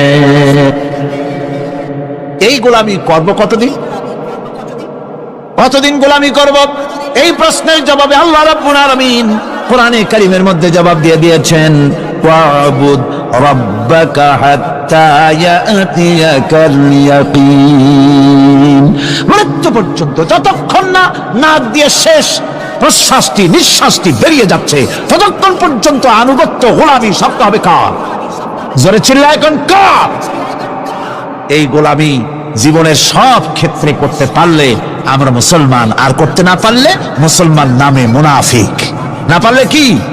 মুনাফিক। বন্ধুগণ, ইয়াকা নাবুদু পর্যন্ত বলে ওয়া ইয়াকা নাস্তাইনের কথাটা শোনাচ্ছি। সূরা ফাতিহার ভিতরে আমরা পড়ি, পড়েন আমার সাথে, ইয়াকা নাবুদু ওয়া ইয়াকা নাস্তাইন। আয় আল্লাহ, একমাত্র তোমার গোলামি করি আর একমাত্র তোমার কাছে সাহায্য চাই। তুমি ছাড়া কারো কাছে সাহায্য? এটা কি ঠিক? এটা কি আমাদের মনের কথা, ইমানের কথা? আল্লাহ করুন, আল্লাহ করুন, বলি আমিন। হাদিস শরীফে বলা হয়েছে, ইজা সাআলতা ফাসআলিল্লাহ ওয়া ইজা ইসতাআনতা ফাসতাইন বিল্লাহ। কিছু চাইতে হলে আল্লাহর কাছে চাও, কিছু বলতে হলে, ভিক্ষা করতে হলে আল্লাহর কাছেই ভিক্ষা করো। কার কাছে ভিক্ষা করবেন? আল্লাহর কাছে বলুন। আমার বন্ধুগণ, আমি আমার ঈমান থেকে কথা বলি, আমি আমার ঈমান থেকে কথা বলি। কোরআন এবং হাদিস পড়ে যতটুকু আল্লাহ বোঝার তৌফিক দিয়েছেন সেই কথাগুলি পেশ করার জন্য চেষ্টা করি। বন্ধুগণ, এদিক ওদিক কোনো দিকে না ঘুরে মসজিদে যান, মসজিদে গিয়ে নামাজ পড়েন, আর আল্লাহর কাছে হাত পেতে আল্লাহরে বলেন। সেজদা গিয়া যখন রব্বুল আলামিনের দরবারে কিছু চাইবেন, হুজুরের কাছে জিজ্ঞেস করা হয়েছে, হুজুর, বান্দা কখন আল্লাহর নিকটবর্তী হয়ে যায়? আল্লাহর নবী বলেছেন, বান্দা যখন সেজদা দেয় তখন বান্দা একেবারে আল্লাহ পাকের কাছে চলে যায়। আল্লাহর কাছে চান, যা দরকার, ছেলে নাই, মেয়ে নাই, বউ নাই, অথবা চাকরি নাই, প্রমোশন চাই, ব্যবসায় উন্নতি চাই, যা দরকার কাকে বলবেন? মনটাকে পরিষ্কার করুন, আজকে মনটাকে সাফ করুন, সমস্ত দুর্বলতা থেকে মনকে উঠায় আনো, বিশ্বাস করুন, যা চাওয়া, যা বলা সবটা আল্লাহর কাছে। কার কাছে? আমি তার গোলাম। আমি কার গোলাম? আল্লাহ ছাড়া কারো কাছে আমার অভিযোগ তুলবো না, সবটা বলবো আল্লাহর কাছে। বলে দেখেন, বলে দেখেন আল্লাহ পাক কিভাবে আপনাকে সাহায্য করেন। সুবহানাল্লাহ। ভাইরা আমার, আল্লাহ রাব্বুল আলামিন রাসূল করিম সাল্লাল্লাহু আলাইহি ওয়াসাল্লামকে বলেছেন, ফাইদা ফারাগতা ফানসাব ওয়া ইলা রাব্বিকা ফারগাব। যখন তুমি খালি হাত হয়ে যাবে, দাঁড়িয়ে যাবে এবং তোমার রবের কাছে মিনতি জানাবে, কিছু যখন থাকবে না, তোমার রবের কাছে দাঁড়ায় যাও আর তার কাছে মিনতি জানাও, তোমাকে আল্লাহ ভরপুর করে দিবেন। ভান্ডের কোনো অভাব নাই। আমাদের ভান্ড হচ্ছে যত দেব তত কমবে, আর আল্লাহর ভান্ড যত দেয় তত সমান সমান থাকে, মোটেই কমে না, মোটেই কমে না। সুতরাং দয়াল বাবা, বাবাজান, কেবলাজান বাবা কি যে কবে আর কি করবে দিশা করতে পারে না। গান বাজনা, তারপরে গোসল শরীফ, কি জানি হাবিজাবি শরীফ, কোনো শেষ নাই, বেদাত দিয়ে ভরে গেছে। এগুলি বিশ্বাস করবেন না, বিদআত খারাফা, এর সাথে মুসলমানের কোনো সম্পর্ক নাই। গান বাজনার সাথে মুসলমানের কোনো সম্পর্ক। হাতে কতগুলো ঢোল নিয়ে তারপরে মাজারের কাছে গিয়ে ঢোল বাজায়, কবরের কাছে, মাথায় কতগুলো চুল, দাঁতে ময়লা, মোজগুলা ঠোঁট দুইটা ঢাইকিয়া দাড়ির কাছে এসে পড়ছে। হায় হায় রে, এই রকমের মোষ আমি মাঝে মধ্যে চিন্তা করি যে দই খায় কেমনে এরা। গাঁজা মদ খাইয়া এগুলো মাজার মধ্যে গিয়ে পড়ে থাকে, আর কি জানি আছে ওইটারে ঘষে আর বলে মদিনা যাব কেমনে, মদিনা যাব কেমন। তুই মদিনা যাবি কেমনে? মদ খেয়ে কাজে খেয়ে তুই যাবি মদিনায়, একটা কথা হইলো? তোর নাপাক কদম আল্লাহ পাকের আরদে মুকাদ্দাসে উঠতে পারে না। বদকার, জিনাকার, শারাবি, কাবাবি, আল্লাহ পাকের নাফরমান। কতগুলা শালু কাপড় গায়ে দিয়া, মাথায় কতগুলা চুল রাখিয়া, তারপরে গ্রামের নামে শরীফ। আশ্চর্য কথা, এই গ্রামের নাম শরীফ, ওই গ্রামের নামের মাথায় গিয়া শরীফ। শরীফ তো মক্কা শরীফ, মদিনা শরীফ, কোরআন শরীফ, হাদিস শরীফ। আর শরীফের দরকার নাই। শরীফের জাত মারছে গ্রামে গ্রামে শরীফ লাগাইয়া। কর্ণফুলী শরীফ, চন্দ্রকোনা শরীফ। আশ্চর্য কথা, শরীফ শব্দের একটা ইজ্জত থাকা উচিত, ঠিক কিনা কন? আপনাদেরকে সতর্ক হতে হবে। আনুগত্য এবং গোলামি সকল ব্যাপারে আল্লাহ পাকের করতে হবে। চাইতে হবে কার কাছে? আল্লাহর কাছে। আমার এই কথা আপনাদের মনে আছে কিনা জানি না। সম্রাট শাহজাহানের সময় এক ফকির, এক ভিক্ষুক ভিক্ষা করে বেড়াতো। 70-80 বছর বয়স হয়ে গিয়েছে। এক লোক বলছে, সারা জীবন তো তোমার ছোটবেলা থেকে ভিক্ষা করতে দেখলাম। সে বলল, মানুষে দেয় তো 2 পয়সা, 1 পয়সা, ভিক্ষা ছাড়া করবোটা কি? লোকটি বলল, তোমার একটা পরামর্শ দেই। একদিন সম্রাটের কাছে গিয়ে যে দেখো, একবারে যা দেবে খাইয়া কুলাইতে পারবে না। সম্রাট শাহজাহান কোথায় আছে এখন? দেখো গিয়া মসজিদে আছে। লোকটি মসজিদের বাইরে গিয়ে দেখে সম্রাট একা হাত তুলে বসে আছে। চোখ থেকে পানি পড়তেছে দর দর করে, দাড়ি ভিজে জামায় পড়তেছে।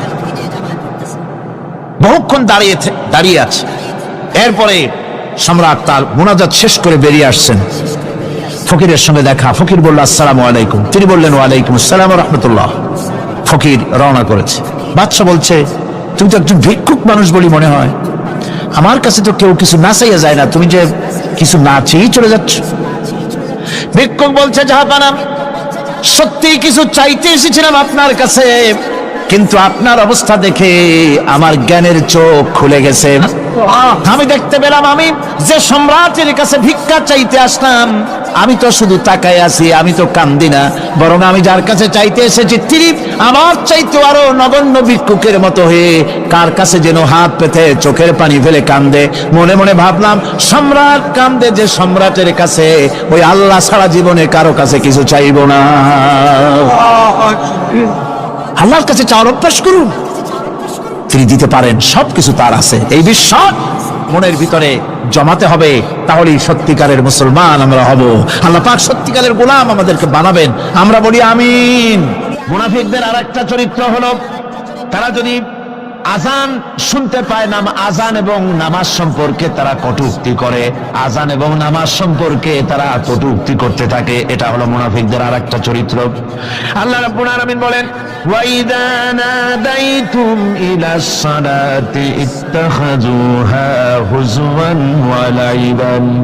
যখন আজান তারা শোনে, যখন নামাজের দিকে তাদেরকে ডাকা হয়, তখন তারা ঠাট্টা করে, বিদ্রুপ। আরেকটি চরিত্র হলো, সমাজের ভিতরে অশ্লীলতা বাড়াবার জন্য তারা প্রচেষ্টা চালায়। ইন্নাল্লাযীনা ইউহিব্বুনা আন তাশিআল ফাহিশাতু ফিল্লাযীনা আমানু লাহুম আযাবুন আলীম। ঈমানদার লোকদের মধ্যে অশ্লীলতা এরা বেশি করে ছড়াবার জন্য চেষ্টা করে, মানুষকে দুশ্চরিত্র বানাবার জন্য তারা চেষ্টা করে। এইভাবে করে রেডিওর মাঝে, সিনেমার ভিতরে, গানের মাধ্যমে, যাত্রার মাধ্যমে, পত্রপত্রিকার মাধ্যমে নানান ভাবে চেষ্টা চালায়, যাতে করে মুসলমানদের মধ্যে চরিত্রহীনতা বাড়তে থাকে, শয়তানি বদমাশি বাড়ে, মানুষ চরিত্রবান হতে পারে এমন কিছু প্রদর্শিত হবে না, বরং প্রদর্শিত হবে মুনাফিকরা চেষ্টাই চালাবে যাতে করে মানুষের দ্বীন ও ঈমান নষ্ট হতে পারে, সেগুলি তারা করতে থাকবে। এগুলি হলো মুনাফিকের চরিত্র। এগুলি কি চরিত্র? পাপের কাজ যদি দেখে তড়িৎ গতিতে ওরা ঝাঁপিয়ে পড়ে। কোরআনে কারিমে রব্বুল আলামিন বলেন, ওয়া তারা কাসীরাম মিনহুম ইউসারিউনা ফিল ইসমি ওয়াল উদওয়ান। মুনাফিকদের চরিত্র এটাও যে তারা যখনই সুযোগ পায় তখনই খারাপ কাজের দিকে, মন্দ কাজের দিকে ঝাঁপায় পড়ে এবং মানুষদেরকে মন্দের দিকে, গুনাহের দিকে, জুলুমের দিকে, অত্যাচারের দিকে ত্বরিত গতিতে তারা ঝাঁপায় পড়ে। এটা হলো তাদের কাজ। মুনাফিকদের আর একটা চরিত্র হচ্ছে, তারা যদি নামাজ পড়তে দাঁড়ায় নামাজ তারা পড়ে মানুষকে দেখাবার জন্য, আল্লাহকে খুশি করার জন্য মুনাফিকরা নামাজ পড়ে না। কোরআনে কারিমে বলা হচ্ছে ওয়াইদা কামু ইলাস সালাতি কামু কুসালা ইউরাউনান নাস। মুনাফিকদের চরিত্র হচ্ছে তারা নামাজে যায় না, যদি যায় তাহলে নামাজের মধ্যে দাঁড়ায় কাহিনী এবং চুস্তি অবস্থায়, নামাজের মধ্যে দাঁড়ায় এদিক ওদিক তাকায়, টুপিটা ঠিক করে, জামাটায় টান দেয়, বগলে চুলকায়, তারপরে নামাজের মধ্যে ইমামকে সতর্ক করে। ইমাম যদি তাশাহুদ পড়তে দেরি করে, ওর নিজের পড়া আগে হয়ে গেছে, ইমাম একটু দেরি করতেছে, তো পিছন থেকে সিগন্যাল মারে। এগুলি নামাজ হচ্ছে। আল্লাহ পাক বলছেন ইউরাউনান নাস, এরা মানুষকে দেখাবার জন্য নামাজ পড়ে, এগুলি আসল নামাজ নয়, এগুলি আসল নামাজ নয়, আল্লাহকে সন্তুষ্ট করার জন্য নয়, এগুলি মানুষকে দেখাবার জন্য তারা নামাজ পড়ে। আমার ভাইরা, ইসলামের চরিত্রগুলি, কাজগুলি তারা করতে চায় না। সব সময়ের জন্য ইসলামের সঙ্গে বিরোধিতা করা এবং ইসলামের অপব্যাখ্যা করা, এগুলি হচ্ছে এই মুনাফিকদের চরিত্র, মুনাফিকদের কাজ। মুনাফিকরা চিরটা কাল এভাবে মুসলমানদের সঙ্গে খারাপ ব্যবহার করে এসছে এবং নিজেরা জাহান্নামের পথকে এভাবে তারা করে নিয়েছে। মুনাফিকদের আরেকটি চরিত্র হচ্ছে জিহাদের নাম শুনলে তাদের কলিজা কেঁপে ওঠে। বুঝলেন? কই যে আপনারা জিহাদ করেন কেন? এমনি সহজ পথে কলেমা পড়িয়া অল্পের মধ্যে বেহেশতে যাওয়া যায়, এরকম একটু দোয়া টোয়া শিখান মুসলমানদেরকে। আমাদের কাছে মাঝে মধ্যে আসে, কয় যে মুনাফিক তো সহজে চেনা যায় না। কয় যে হুজুর, এই যে বারবার জিহাদ, এই মারামারি, এই ঠেঙ্গাঠেঙ্গি, এগুলি আছে নাকি ইসলামের মধ্যে? কোথায় আছে যে মারামারি করা লাগবে, তারপরে মিছিল করা লাগবে, ধর্মঘট করা লাগবে, এ ধরনের জিহাদে অংশ নিতে হবে? এগুলি কি? এগুলি বাদ দিয়া সহজভাবে, শান্তভাবে যাতে করা যায়, অল্প অল্প ছোট ছোট দোয়া শিক্ষা দেন, যাতে করে সহজে বেহেশতে চলে যাওয়া যায়। আমি বলছি ভাই, রাসূলুল্লাহ এরকম আমাদের শিখান নাই যে এরকমের সূরাগুলি বেহেশতে যাওয়ার জন্য আবিষ্কার করে দেব। ছোট্ট একটা দোয়া পড়বেন, আরবে বেহেশত আপনার মা উমরির বারান্দা যাই কলা খাওয়া শুরু করলেন। এত সহজে বিষয়টা আসবে না, বিষয়টা খুবই কঠিন। আল্লাহ রাব্বুল আলামিন বলেন মুনাফিকদের চরিত্র হলো জিহাদের নাম যখন তারা শোনে, জিহাদের নাম শোনা মাত্রই তাদের কলিজা কেঁপে ওঠে। রাআইতাল্লাযীনা ফী কুলুবিহিম মারাদুন ইয়ানজুরুনা ইলাইকা নাযারাল মাগশিয়্যি আলাইহি মিনাল মাউত। যখনই তাদের অন্তঃকরণ নেফাকের রোগে ভরা, নেফাকের রোগ তাদের কেমন ভাবে পেয়ে বসেছে যে ওরা এমন ভাবে তাকায় থাকে আপনার দিকে, রাসূলুল্লাহর দিকে এমন ভাবে তারা তাকায় থাকে যে জিহাদের কোনো কথা বলে ফেলে নাকি। জিহাদের কথা যদি আসে তাহলে তো সর্বনাশ। ওদের মৃত্যু যন্ত্রণার মতো, মৃত্যুর জ্বালায় পতিত ব্যক্তি যেমন চোখ ফ্যাকাশে হয়ে যায়, জিহাদের কোনো কারবার বা যুদ্ধের কোনো দামাডোল বেজে উঠলেই এদের কলিজার মধ্যে কাঁপ সৃষ্টি হয়ে যায়, কলিজার মধ্যে কাপ সৃষ্টি হয়, জিহাদে তারা দারুণ ভাবে ভয় পায়। মোমেনদের উল্টা, মোমেনদের হলো জিহাদের নাম শুনতে তাদের কলিজার মধ্যে ফুর্তি আসে। তার কারণ হচ্ছে জিহাদের ময়দান হচ্ছে এমন এক ময়দান, আল জান্নাতু তাহতা যিলালিস সায়ুফ, বেহেশত হচ্ছে তরবারির ছায়াতলে। এই রাস্তায় যদি মরতে পারি, জীবনে তো বহুত গুনাহ করছি, বেহেশতে যেতে পারবো কিনা আল্লাহই জানে, কিন্তু এই একটা পথ, এইখানে যদি জানটা দিতে পারি, বিনা হিসাবে আল্লাহর জান্নাতে চলে যেতে পারবো। আর শাহাদাতের মত হচ্ছে পিঁপড়ায় কাটার যন্ত্রণার চাইতে বেশি কিছু না। মুমিনদের দিলের জন্য খুশি হয়, আর ওদের দিল দারুণ কষ্ট তারা পেতে থাকে। এদের অবস্থা হচ্ছে যেখানে দ্বীনের কথা হয় সেখানে তারা চুপ করে বসে কথা শোনে, আর যখন দ্বীন ইসলামী আন্দোলনের কথা আসে, জিহাদের কথা আসে, তখন তারা খুব ভয় পায়া এদিক ওদিক তাকায়। কোরআনে কারিমে ওদের এই চরিত্র সম্পর্কে বলা হয়েছে, ওয়াইযা মা উনজিলাত সূরাতুন নাযারা বা'দাহুম ইলা বা'দিন হাল ইয়ারাকুম মিন আহাদিন সুম্মা ইনসারাফু।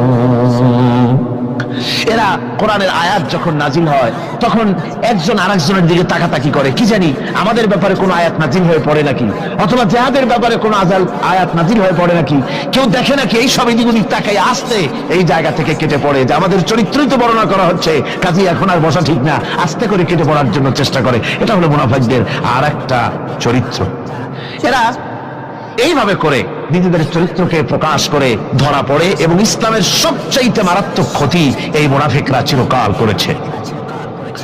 আল্লাহ রাব্বুল আলামিন বলেন, মুনাফিকদের ব্যাপারে মুসলমানদের বিপদ হলে তারা দারুণভাবে খুশি হয়, আর মুনাফিকদের চরিত্র মুসলমানদের উপকার হলে, ভালো হলে তারা দারুণভাবে অসন্তুষ্ট হয়ে যায়। যখন আর আল্লাহ মুমিনদেরকে সান্ত্বনা দেন, মুমিনদেরকে আল্লাহ পাক সান্ত্বনা দিচ্ছেন মুনাফিকদের ব্যাপারে, কুল লা ইউসিবানা ইল্লা মা কাতাবাল্লাহু লানা ওয়া মাওলানা ওয়া আলাল্লাহি ফালিয়াতাওয়াক্কালিল মুমিনুন।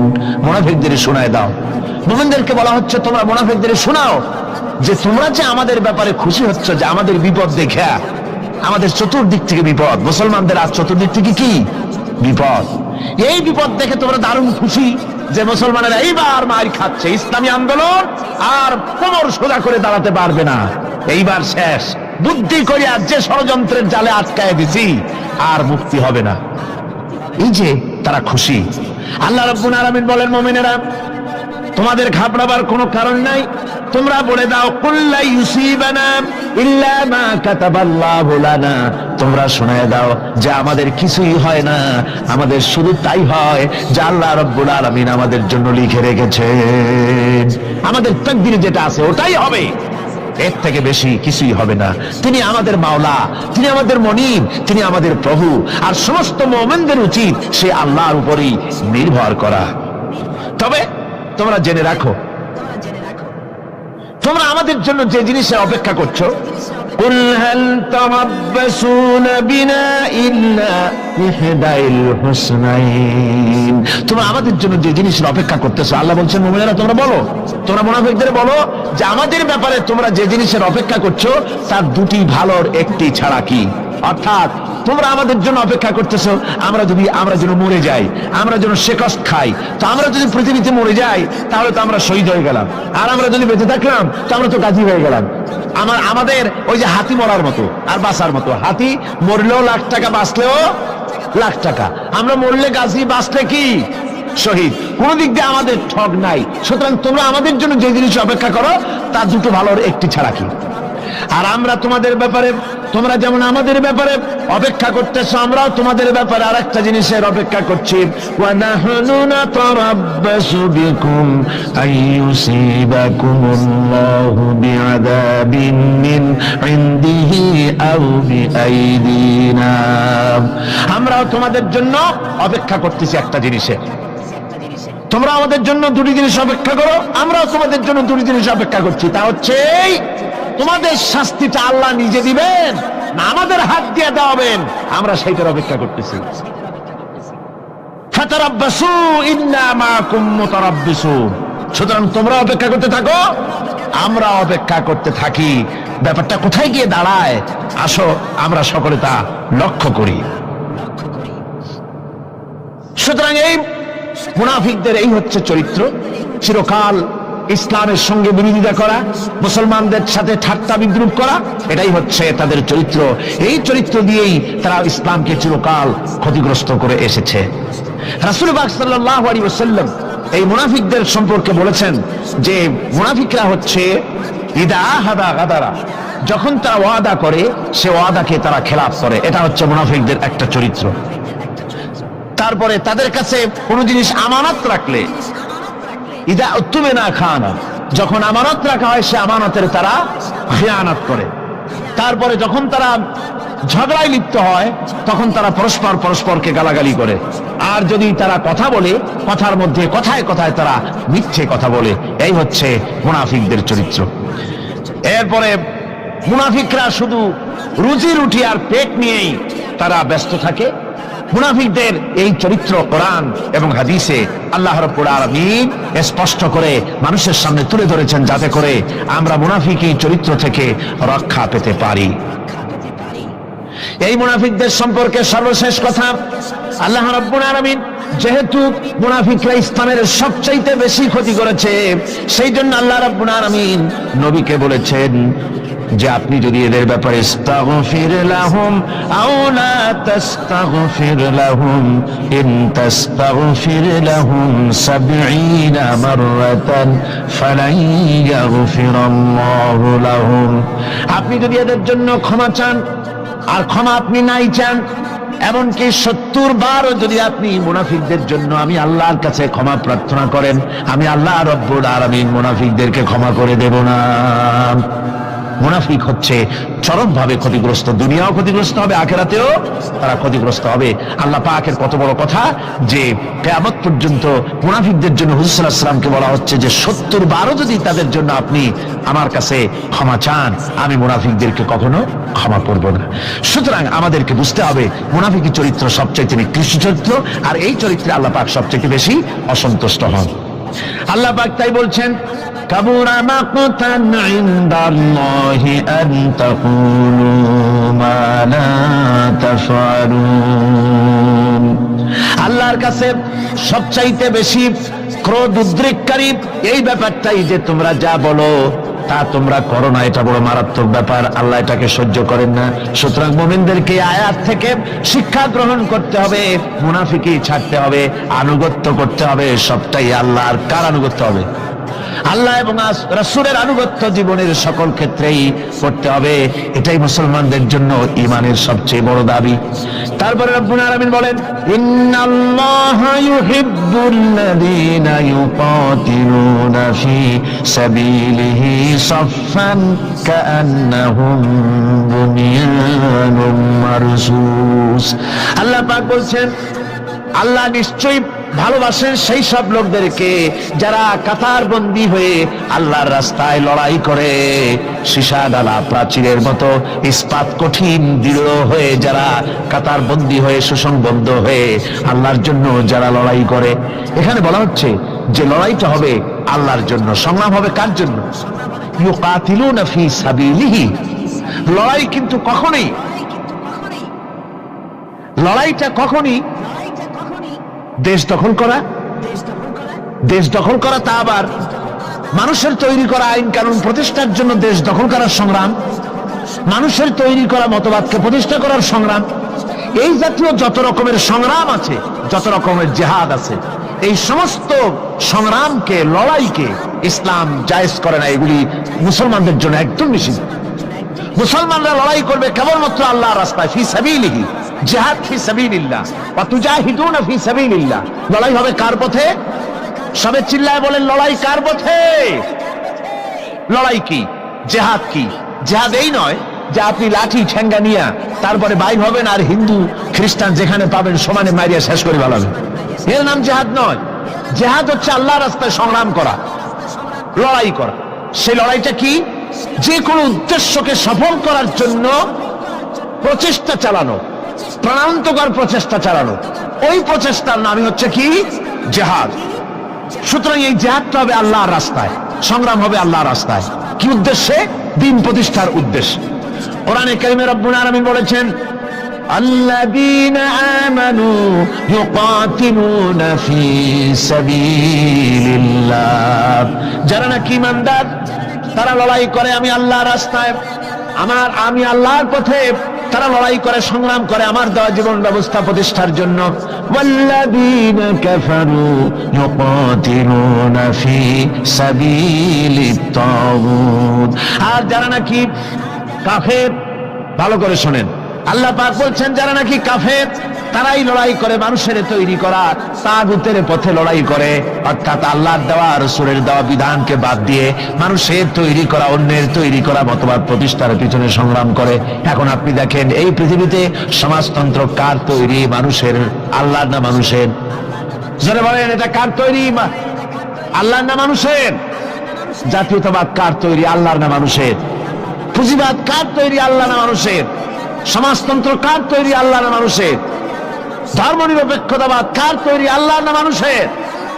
এই সমস্ত মতবাদকে মানুষের তৈরি করা, এসব মতবাদকে প্রতিষ্ঠিত করার জন্য যারাই সংগ্রাম করে, যারাই লড়াই করে, আল্লাহ পাক বলেছেন ওয়াল্লাযীনা কাফারু ইউকাতিলুনা ফি সাবিলিত তাগুত, এরা হচ্ছে লড়াই করে তাগুতের পথে শয়তানের পথে। কার পথ এগুলি? শয়তানের পথ। জোরে বলেন, এই পথগুলি কার? শয়তানের পথ। যারা মুমিন তারা লড়াই করবে আল্লাহর পথে। সুতরাং লড়াই হতে হবে সব সময় আল্লাহর পথে, আর সেই লড়াই বিচ্ছিন্ন ভাবে নয়, কাতারবন্দি হয়ে সুসংহত সাংগঠনিক প্রক্রিয়ায় সুশৃঙ্খল ভাবে সাংগঠনিক ফয়সলা সিদ্ধান্তকে মেনে নিয়ে আমিরের হুকুমকে অনুসরণ করে ঐক্যবদ্ধভাবে যদি লড়াই হয়, সে লড়াইয়ে বিজয় আসবে আল্লাহর পক্ষ থেকে। বিচ্ছিন্ন ভাবে নয়, ঐক্যবদ্ধভাবে কাজ করতে হবে। এই আয়াতের মূলনীতির ভিত্তিতে রাসূল পাক সাল্লাল্লাহু আলাইহি ওয়াসাল্লামের নেতৃত্বাধীন এমন এক মহা সামরিক শক্তি গড়ে উঠেছিল, যার সামনে তদানীন্তন রোম পারস্য পদানত হয়েছিল। সুবহানাল্লাহ পড়ে। সুতরাং এমন একটি বাহিনী গড়ার জন্য মুমিনদের প্রতি বলা হচ্ছে যে তোমরা হবে সেই ধরনের বাহিনী যারা নাকি লড়বে আল্লাহর রাস্তায়, আল্লাহর পথে লড়াই করবে নিজেদের জান এবং মাল দিয়ে, ঐক্যবদ্ধভাবে। তারপরে আল্লাহ রাব্বুল আলামিন বলছেন, وَإِذْ قَالَ مُوسَى لِقَوْمِهِ يَا قَوْمِ لِمَ تُؤْذُونَنِي وَقَدْ تَعْلَمُونَ أَنِّي رَسُولُ اللَّهِ إِلَيْكُمْ فَلَمَّا زَاغُوا أَزَاغَ اللَّهُ قُلُوبَهُمْ وَاللَّهُ لَا يَهْدِي الْقَوْمَ الْفَاسِقِينَ। স্মরণ করো মুসা আলাইহিস সালামের কথা। এই কথাগুলি আল্লাহ মুসলমানদের স্মরণ করাচ্ছেন। কাদেরকে? মুসলমানদেরকে। মুসা আলাইহিস সালামের কথা স্মরণ করো। তিনি তার কওমদেরকে বললেন, হে কওম, হে আমার জাতি, তোমরা কেন আমাকে উৎপীড়িত করছো, কেন আমাকে কষ্ট দিচ্ছ? ওয়াকাদ তা'লামুনা আন্নী রাসূলুল্লাহি ইলাইকুম, আর একথা তোমরা ভালো করেই জানো যে আমি তোমাদের জন্য রাসূল হয়ে এসেছি আল্লাহর পক্ষ থেকে। বন্ধুগণ, কোরআনে কারীমে একথা বলা হয়েছে, সর্বত্র প্রায় এসেছে। নবীদের উপরে সমকালীন যুগের লোকেরা নবীদেরকে কষ্ট দিয়েছে, মুসিবত দিয়েছে। কারণ কি? নবীদের স্বভাব খারাপ ছিল, তাই নাকি? নাউযুবিল্লাহি মিন যালিক। নবীরা স্বভাব চরিত্রের দিক থেকে সর্বশ্রেষ্ঠ। নবীদের জন্য সমকালীন লোকেরা খেপলো কেন? খেপেছে একটাই কারণ ছিল। নবীদের বিরুদ্ধে খেপার একটি কারণ, তা হচ্ছে নবীরা দুনিয়ার মানুষের সামনে বলেছেন, ইয়া কওমি ইবুদুল্লাহা মা লাকুম মিন ইলাহিন গায়রুহু। নবীরা দাওয়াত দিয়েছেন, ও আমার কওম, ও আমার জাতি, এক আল্লাহ ছাড়া কারো গোলামি করা যাবে না, কারো আনুগত্য করো না, দাসত্ব করো, গোলামি করো একমাত্র আল্লাহ রাব্বুল আলামিনের। অন্য আয়াতে এসেছে, আল্লাহ পাক বলেছেন, ওয়ালাকাদ বা'আথনা ফি কুল্লি উম্মাতির রাসূলা আন ইবুদুল্লাহা ওয়াজতানিবুত তাগুত। আমি এমন কোন জাতি নাই, এমন কোন দল নাই যাদের জন্য নবী প্রেরণ করি নাই। নবীরা গিয়া তাদেরকে বলেছেন, এক আল্লাহর গোলামি করো, আর মানুষের দাসত্ব তাগুতের গোলামি বর্জন করো, আল্লাহর গোলামি করো। এই কথা বলার সঙ্গে সঙ্গে তাগুত খেপে গেছে। কে খেপে গেছে? কে খেপেছে? তাগুত সহ্য করতে পারে নাই। তাগুত বলা হয় সেই শক্তিকে, যে শক্তি নিজে শুধু আল্লাহর আইন অমান্য করে বসে থাকে না, অন্যদেরকেও আল্লাহর আইন অমান্য করতে বাধ্য করে। ওরাই খেপে গেল। ওরা খেপে মার আরম্ভ করে দিল। হযরতে মুসা আলাইহিস সালাম মার খেয়েছেন। হযরতে মুসা আলাইহিস সালাম, হযরতে ঈসা আলাইহিস সালাম, ইব্রাহিম আলাইহিস সালাম, নূহ আলাইহিস সালাম, এমন কোন পয়গম্বর আছেন যিনি মার খান নাই? কোরআনে কারীম বলা হচ্ছে, ইয়া হাসরাতান আলাল ইবাদ মা ইয়াতিহিম মির রাসূলিন ইল্লা কানু বিহি ইস্তাহজিউন।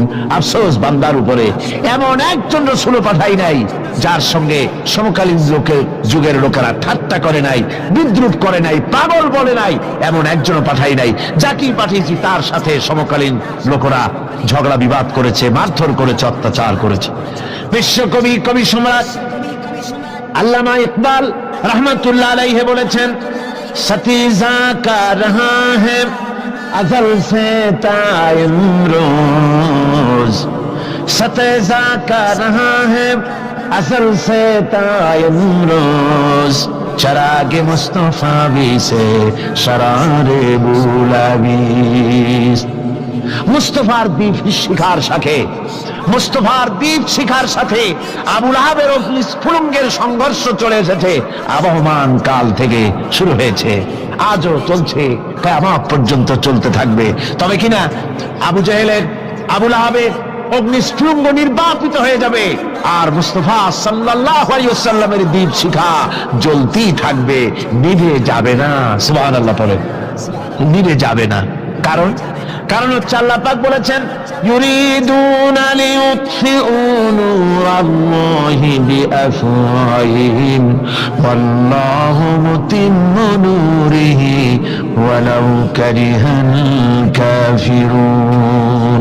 কাফের বেঈমানেরা চায় মুখের ফু দিয়ে আমার আলোকে নির্বাপিত করে দেবে, আমার দ্বীনকে দুনিয়া থেকে মিটিয়ে দেবে। আল্লাহ পাক বলেন, আমি আমার দ্বীনকে পূর্ণতা দান করব, যার জমকের সাথে আমার দ্বীন দুনিয়ার বুকে প্রতিষ্ঠিত হবে। তাতে কাফেরদের কলিজার ভিতরে যতই জ্বালা যন্ত্রণা হোক না কেন, ওদের মনে যত কষ্ট হোক, ইসলাম প্রতিষ্ঠিত হবে। আল্লাহ বলেছেন, কে বলেছেন? আল্লাহ পাক, আমি আমার দ্বীনকে পূর্ণতা দান করব। সুতরাং কাফেররা বাধা দিল নবীদের। কারা বাধা দিল? কাফেররা। যারা বাধা দিল তারা সংখ্যায় 3 শ্রেণী। কয় শ্রেণী? ভালো করে মনে রাখেন, 3 শ্রেণীর লোকেরা নবীদেরকে বাধা দিয়েছে। মুসা আলাইহিস সালাম বলছেন, কেন আমাকে কষ্ট দিচ্ছ, অথচ তোমরা জানো যে আমি আল্লাহর রাসূল। এই যে পয়গম্বরদেরকে বাধা দিল 3 শ্রেণীর লোকেরা। কারা দিল? 3 শ্রেণীর লোকেরা দিল। প্রথম শ্রেণী হচ্ছে রাষ্ট্রশক্তি। প্রথম কারা? 2 নম্বরে বাধা দিল বিত্তশালী, যাদের টাকা আছে, পয়সা আছে, বড় লোক, এই বিত্তশালী ধনাঢ্য ব্যক্তি হলো 2 নম্বর। আর 3 নম্বরে বাধা দিল ধর্মের নামের 1 শ্রেণীর ব্যবসায়ীর দল। তাহলে কয়টা হলো? 3টা। 3 শ্রেণীর লোকেরা বাধা দিয়েছে নবীদেরকে। বর্তমানে তারা আর নাই। জি, বর্তমানেও আছে, ভবিষ্যতেও থাকবে। 3 শ্রেণীর লোকেরাই বাধা দিয়েছে, বর্তমানেও দিচ্ছে, ভবিষ্যতেও। এই 3 শ্রেণীর প্রথম শ্রেণী হলো রাষ্ট্রশক্তি। রাষ্ট্রশক্তি বাধা দিল কেন? কেন বাধা দিল? রাষ্ট্রশক্তি যেমন ফেরাউন, রাষ্ট্রশক্তি নমরুদ, রাষ্ট্রশক্তি হচ্ছে আবু জেহেল, আবু লাহাব, আবু সুফিয়ান, উতবা, সাইবা, মুগীরা, এরা বাধা দিল। রাষ্ট্রশক্তি বাধা দিল। বাধা দেওয়ার কারণ হলো রাসূলুল্লাহ বলেছেন, নবীরা বলেছেন, তারা বলেছেন সবাই, ইয়া কওমি ইবুদুল্লাহ মা লাকুম মিন ইলাহিন গায়রু। নবীজি বলেছেন, ইয়া আইয়ুহান নাস কুলু লা ইলাহা ইল্লাল্লাহ তুফলিহু। ও মানব সকল, ঘোষণা করে দাও, কোনো ইলাহ নাই, কোনো আইনদাতা নাই, কোনো বিধানদাতা নাই, আল্লাহ ছাড়া কোনো উপাস্য নাই, মাবুদ নাই। এই কথাগুলি যখন নবীরা বলেছেন, তখন সমকালীন রাষ্ট্রশক্তি বুঝতে পেরেছে আমাদের মাতবাড়ি তো আর চলবে না, মাতবাড়ি শেষ। যদি লা ইলাহা ইল্লাল্লাহ হয় তাহলে তো আমরা থাকি না। কারা থাকে না? রাষ্ট্রশক্তি। কারা থাকে না? কর। আমি আপনাদের কাছে যে মাঝে মধ্যে কথা জিজ্ঞেস করি, আপনারা কি তাতে বেজার হন নাকি? জিজ্ঞেস করি এই জন্যে, যাতে আপনাদের কথাগুলি মনে থাকে। রাষ্ট্রশক্তি বাধা দিল এই কারণেই যে আমরা তো তাহলে আর থাকি না। লা ইলাহা, কোনো ইলাহ নাই, কোনো আইনদাতা নাই, কোনো বিধানদাতা নাই, কোনো শাসনকর্তা নাই, কেউ নাই আল্লাহ ছাড়া। একমাত্র আইন চলবে আল্লাহর। তাহলে আমরা নাকি কোন কাজে? আমাদের তো নেতৃত্ব থাকবে না, আমাদের মাতবাড়ি থাকবে না, আমাদের আইন চলবে না, আমরা তো বেকার হয়ে যাব। সুতরাং এইটাকে বন্ধ করতে হবে, এটাকে বন্ধ করতে হবে, এটা বন্ধ করতে হবে।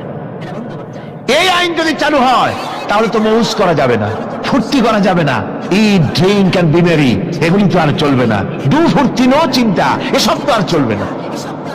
মদ খাওয়া, জুয়া খেলা, শয়তানি করা, বদমাশি করা, জনগণের টাকা নিয়ে নিজের বাপের সম্পত্তি মনে করে তা গ্রহণ করা, এভাবে করে সর্বনাশ করা তো আর চলবে না, মাতবাড়ি তো চলবে না। সুদ যদি কোন দেশ আল্লাহর কোরআন অনুযায়ী হারাম ঘোষিত হয়, আল্লাহ তো হারাম করে দিয়েছেন, দেশে যদি সুদ মুক্ত ব্যাংকিং চালু হয় তাহলে উপকৃত হবে শুধু মুসলমান না সব জাতের মানুষ? সব জাতের মানুষ। সুদ দিয়ে মানুষ শোষিত হয়। মদ যদি বন্ধ হয়ে যায়, রাষ্ট্রশক্তি যদি কোরআনের আইন অনুযায়ী, আল্লাহ বলেছেন মদ হারাম, মদ যদি নিষিদ্ধ ঘোষিত হয়, উপকার পাবে না সবাই উপকার পাবে? জেনা যদি বন্ধ হয়ে যায়, সরকার কর্তৃক জেনা যদি বন্ধ করে দেওয়া হয়, তাহলে উপকার কি মুসলমানদের না সারা পৃথিবীর সমস্ত মানুষের? পর্দা করা ফরজ, এই পর্দা প্রথা যদি চালু হয় তাহলে নারীর ইজ্জত রক্ষা হবে শুধু মুসলমানদের না সারা পৃথিবীর সমস্ত নারীর? তো দেখুন, ইসলামের মদ বলেন, সুদ বলেন, ঘুষ বলেন, জেনা বলেন, জুয়া বলেন, যত রকমের আইন ইসলাম করেছে, চোরের হাত কাটা আইন হোক, আর আপনার হত্যাকারীকে কতল করাই হোক, কিসাস হোক, যত রকমের আইন করেছে, সমস্ত আইন দ্বারা উপকৃত হবে সারা পৃথিবীর সমস্ত মানুষ। এই জন্য ইসলাম সাম্প্রদায়িক নয়, মুসলমানেরও সাম্প্রদায়িক নয়, ইসলাম হচ্ছে সার্বজনীন, ইসলাম হচ্ছে বিশ্বজনীন। আজকে রাষ্ট্রশক্তি ১ নম্বরেই বাধা দেয় তাদের ক্ষমতাকে টিকিয়ে রাখার জন্য, ক্ষমতাকে কুক্ষিগত করার জন্য, হারাম ভাবে, অবৈধভাবে সরকারের জনগণের মালকে, সম্পদকে ভক্ষণ করার জন্য, নিজেদের ফুর্তি, নিজেদের মনের চাহিদা, নিজেদের নাফস এবং প্রবৃত্তি অনুযায়ী চলার জন্য তারা এই নিজেদের ক্ষমতাকে টিকিয়ে রাখার জন্য ইসলামকে চিরকাল তারা বাধা দিয়ে এসছে। ২ নম্বরে বাধা দিয়েছে যারা, সেটা হচ্ছে কি? বিত্তশালী ধনী ব্যক্তিরা, বিত্তশালী ধনাঢ্য ব্যক্তিরা, ওরাই ইসলামের চিরকাল ইসলামের বাধা দিয়ে আসছে, এখনো দিচ্ছে, ভবিষ্যতে দেবে, তবে সব না। ধনী হযরত ওসমান রাদিয়াল্লাহু তাআলা আনহু ধনী ছিলেন, ওই রকম ধনী ব্যক্তি এখন আলহামদুলিল্লাহ কিছু কিছু আছে যারা হযরত ওসমান রাদিয়াল্লাহু তাআলা আনহুর মতো দুহাতে সম্পদ বিলায় দেয়, নাম কামাবার জন্য না, আল্লাহর রাস্তে দিয়ে দেয়। আছে না ২-১ জন? আছে, সমাজে আছে।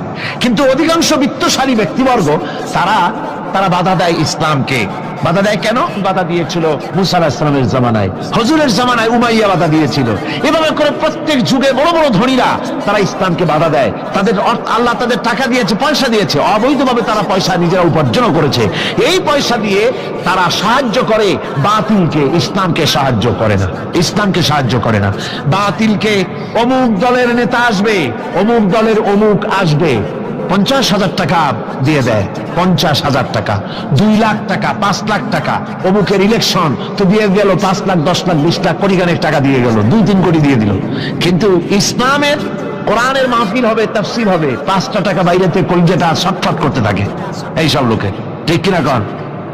ইসলামের জন্য কাজ হবে, ইসলামের জন্য কোন প্রোগ্রাম হাতে নেওয়া হয়েছে, অথবা ইসলামের জন্য নির্বাচন হচ্ছে, এই ধরনের যত রকমের প্রক্রিয়া আছে, এই প্রক্রিয়াগুলি করতে গেলে পরে তখন তাদের থেকে টাকা বের হতে চায় না, বাতিলকে সাহায্য করে চূড়ান্ত ভাবে, আর ইসলামকে দিতে চায় না। তার কারণ ইসলাম যদি ক্ষমতায় যায় তাহলে অবৈধ পন্থায় যেসব টাকা রোজগার করা হয়েছে এই পথগুলি বন্ধ হয়ে যাবে। তাই তাদের ভয় ইসলামের প্রতি, যেগুলি পথ যদি বন্ধ হয়ে যায় তাহলে তো আমাদের ফুর্তি আর চলবে না, মউত চলবে না, জেনা ব্যভিচার চলবে না, শয়তানি বদমাশি চলবে না। সেই জন্য তাদের টাকা দিয়ে তারা ইসলামকে দুহাতে ঠেকাবার জন্য তারা প্রচেষ্টা চালায়। কথা বুঝতে পেরেছেন? এরপরে ৩ নম্বরে যারা বাধা দেয় তারা হলো ধর্মের নামের এক শ্রেণীর ব্যবসায়ীর দল, ধর্মের নামের এক শ্রেণীর ব্যবসায়ী দল। এরা হচ্ছে, আল্লাহ রাব্বুল আলামিন কোরআনে কারীমের মধ্যে বলেছেন, ইয়া আইয়ুহাল্লাযীনা আমানু ইন্না কাসীরাম মিনাল আহবারি ওয়ার রুহবানি লায়াকুলুনা আমওয়ালান নাসি বিল বাতিল ওয়া ইয়াসুদ্দুনা আন সাবিলিল্লাহ। আল্লাহ রাব্বুল আলামিন বলেন, বিশ্বাসীরা শোনো, আরেক দল লোক হচ্ছে যারা আহলে কিতাবের এক শ্রেণীর পীর দরবেশ আলেম জাতীয় এক শ্রেণীর লোক, যারা নাকি আবার এবং রহবান, কোরআনের পরিভাষায় বলা হয়েছে এদের কাজ হলো মানুষের মালকে, সম্পদকে বাতিল পন্থায় ভক্ষণ করা, নিজেদেরকে জনগণের সামনে এভাবে পেশ করে যে তারাই যেন বেহেশতের এজেন্ট, তাদেরকে খুশি করতে পারলেই আল্লাহ খুশি হয়ে যাবে। এই জাতীয় একটা ভাব দ্বারা তারা মানুষের সামনে নিজেকে পেশ করে থাকে, আর ধর্মের বিভিন্ন অনুভূতি দিয়ে মানুষের কাছ থেকে টাকা পয়সা শোষণ করে নেওয়ার পথ চালু করে দেয়, সহজে বেহেশতে যাওয়ার পথ চালু করে দেয়। এ ধরনের অনেক বেদাতপূর্ণ কাজ তারা করে, আর বেদাত আর শিরকের মাধ্যমে ধর্মীয় অনুভূতি দিয়ে মানুষের কাছ থেকে টাকা পয়সা লুট করে নেওয়ার জন্য চেষ্টা করে। এই যে আপনি দেখেন বর্তমানে যে রজব মাস, এটা সাবান শুরু হয়েছে বোধহয়, রজব মাস চলে গেল, রজব মাস আসতে পরে খাজা বাবার মহব্বতের লোকের আর অভাব থাকে না, এমনি নামাজ পড়ে না, কিন্তু রজব মাস আসতে পরে তখন ড্যাগ নিয়ে ড্যাগের উপরে লাল কাপড় চড়াই দিয়া, শালু কাপড় চড়াই দিয়া তারপরে টাকা পয়সা রোজগার করার জন্য দারুণ ভাবে চেষ্টা করে। খাজার এত মহব্বত, নামাজ পড়ে না একক তো, বুঝলেন, নামাজ পড়ে না, খাজার দারুণ মহব্বত করে। আসলে তো খাজার মহব্বত না, আসল ব্যাপারটা হচ্ছে ইয়া খাজা কুছ তো আজা পেট তো ভরজা, নিজের পেট ভরার জন্য, নিজের টাকা পয়সা লুটতরাজ করার জন্য এইভাবে করে তারা খাজার মহব্বত হিসাবে নিজেকে পেশ করে। এইভাবে কেউ মাজার দিয়া, কেউ ওরস দিয়ে, কেউ এই ধরনের নানান রকমের বিদআতপূর্ণ কাজ করে করে জনগণের কাছ থেকে টাকা পয়সা বাতিল পন্থায় ভক্ষণ করে। আল্লাহ পাক বলছেন শুধু বাতিল পন্থায় জনগণের মালকে ভক্ষণ করে যদি বসে থাকতো তাও হতো, তাও না। ওয়াসুদ্দুনা আন সাবিলিল্লাহ, বাতিল পন্থায় জনগণের মাল ভক্ষণ করে, এটা হলো এক। দুই নম্বরে সব সময় তারা ইসলামী আন্দোলনকে বাধা দেয়। ইসলামের পথে, আল্লাহর পথে সব সময় ফতোয়া দিয়ে, ফতোয়াবাজি করে তারা ইসলামের আন্দোলনের পথে লোকেরা যেন যাইতে না পারে, ইসলামী আন্দোলনে শরীক হতে না পারে, সেজন্য আপ্রাণ প্রচেষ্টা করতে থাকে এই শ্রেণীর লোকেরা। এই তিন শ্রেণীর লোক ইসলামকে চিরকাল বাধা দিয়ে এসেছে। তাই আমি আজকে আপনাদের সামনে এই কথাই বলতে চাই যে আল্লাহ রাব্বুল আলামিন কোরআনে কারীমের এই সূরাটির এই আয়াতগুলির মধ্যে পরিষ্কার করে আমাদের সামনে বলে দিলেন যে মুনাফিকি বর্জন করতে হবে। এক নম্বরে কি? মুনাফিকি বর্জন করতে হবে। মুনাফিকি মারাত্মক রোগ, সেই রোগগুলি সম্পর্কে আমি আপনাদের সামনে আলোচনা করেছি। দুই নম্বরে বলা হয়েছে আল্লাহ ঘৃণিত, সর্বাধিক ঘৃণিত ব্যক্তি আল্লাহর কাছে মুনাফিকরা। সর্বাধিক ঘৃণিত কারা? মুনাফিকরা। আর সবচাইতে আল্লাহ ভালোবাসেন কাদেরকে? যারা নাকি কাতারবদ্ধভাবে আল্লাহর রাস্তায় লড়াই করে আল্লাহর দ্বীন প্রতিষ্ঠার জন্য, তারা হলো আল্লাহ সবচাইতে বেশি প্রিয়। আর তিন নম্বরে আজকের আলোচনায় আসলো যে নবীদেরকে যেভাবে জ্বালা যন্ত্রণা দিয়েছে কাফের বেঈমানেরা, ওই জ্বালা যন্ত্রণার সিলসিলা চলতেছে, চলবে। তবে মনে রেখো, বনী ইসরাঈলরা যেভাবে মুসা আলাইহিস সালাম, ঈসা আলাইহিস সালামকে বাধা দিয়ে যেভাবে বিপদগ্রস্ত হয়েছে, তোমরা মুসলমানেরা যদি নবীদেরকে এভাবে নির্যাতন করো, তোমাদেরকেও নির্যাতিত হতে হবে। আল্লাহর গজব তোমাদের উপরেও আসবে। এখন আমি মোনাজাত করব। মোনাজাতের জন্য দাঁড়ানো ভাইরা বসেন। এই যে দাঁড়ানো ভাই যত আছেন, ডানে বামে সমস্ত মুসলমান মাহফিলের মাঝখানে যারা দাঁড়াইছেন সব বসুন। এক মুহূর্তের ভিতরে বসে পড়ুন। মোনাজাতে শরীক হন সমস্ত মুসলমান ভাইরা, যার যার জায়গায় বসে মোনাজাতে শরীক হয়ে যান। মোনাজাতের পর আজান হবে, এশার নামাজ বা জামাত আপনারা আদায় করে যাবেন। এত বড় জামাত যেন কেউ নষ্ট করবেন না। আপনাদের মাহফিলে আসা, বসা, শোনা সবটাই বরকতপূর্ণ হবে যদি জামাতে নামাজ আদায় করে যান। আর জামাত ছেড়ে যাওয়া, এটা কোরআনে কারীমের মাহফিলে শুনতে এসে জামাত না পড়ে যাওয়া, এটা একটা দারুণ বেদরকতি হবে। আমি আশা করব আপনারা কেউ জামাত ছেড়ে যাবেন না।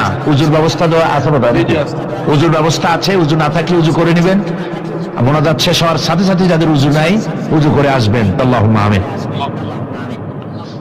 ربنا ظلمنا أنفسنا وإن لم تغفر لنا وترحمنا لنكونن من الخاسرين ربنا لا تزغ قلوبنا بعد إذ هديتنا وهب لنا من لدنك رحمة إنك أنت الوهاب أي الله تعالى হাজার হাজার মুসলমান নরনারী ঠান্ডাকে উপেক্ষা করে তোমার দ্বীনের কথা শোনার জন্য, কোরআনে কারীমের কথা শোনার জন্য এই মাঠে এসে হাজির হয়েছে।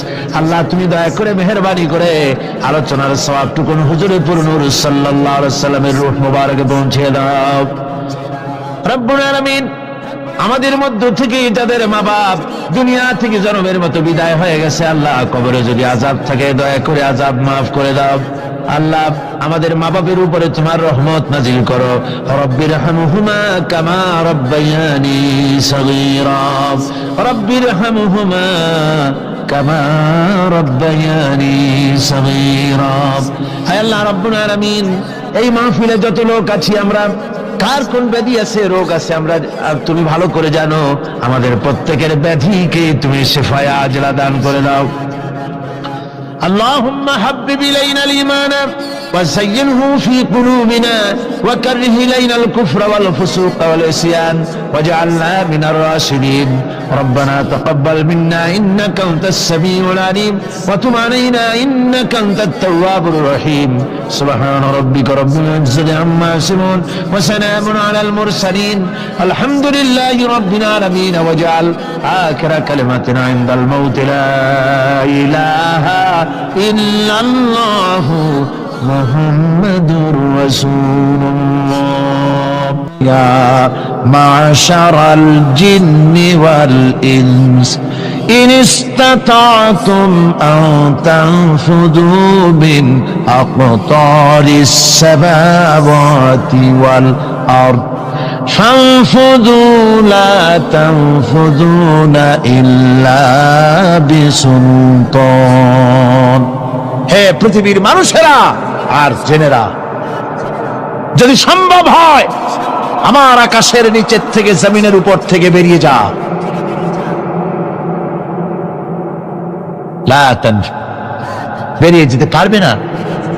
আমি আকাশ এবং জমিন থেকে যদি সম্ভব করতে পারো বেরিয়ে যা। আর যদি কোনো আকাশ থাকে তার নিচে যা, আর যদি কোনো জমিন থাকে তার উপরে যাও। এমন দেশ যদি পাও যেখানে আমার আলো ছাড়া কোনো আলো আছে, আমার বাতাস ছাড়া কোনো বাতাস আছে, আমার চাঁদ সূর্য ছাড়া কোনো চাঁদ সূর্য আছে, যাও সেখানে। আল্লাহ রাব্বুল আলামিন বলেন নাই এরকম যাওয়ার কোনো উপায় নাই। আমি আল্লাহ রাব্বুল আলামিন আকাশ আর জমিন দিয়ে প্যাকেট করে রেখেছি, আটকায় রেখেছি। আমার রাজত্ব থেকে, আমার ক্ষমতা থেকে, আমার কর্তৃত্ব থেকে বেরিয়ে যাওয়ার ক্ষমতা কোনো মানুষের নাই, কোনো জেনের নাই, কোনো প্রাণীর নাই। সুবহানাল্লাহ। মানুষ হচ্ছে অহংকার কিসের হবে? তোমরা হচ্ছ ফকির।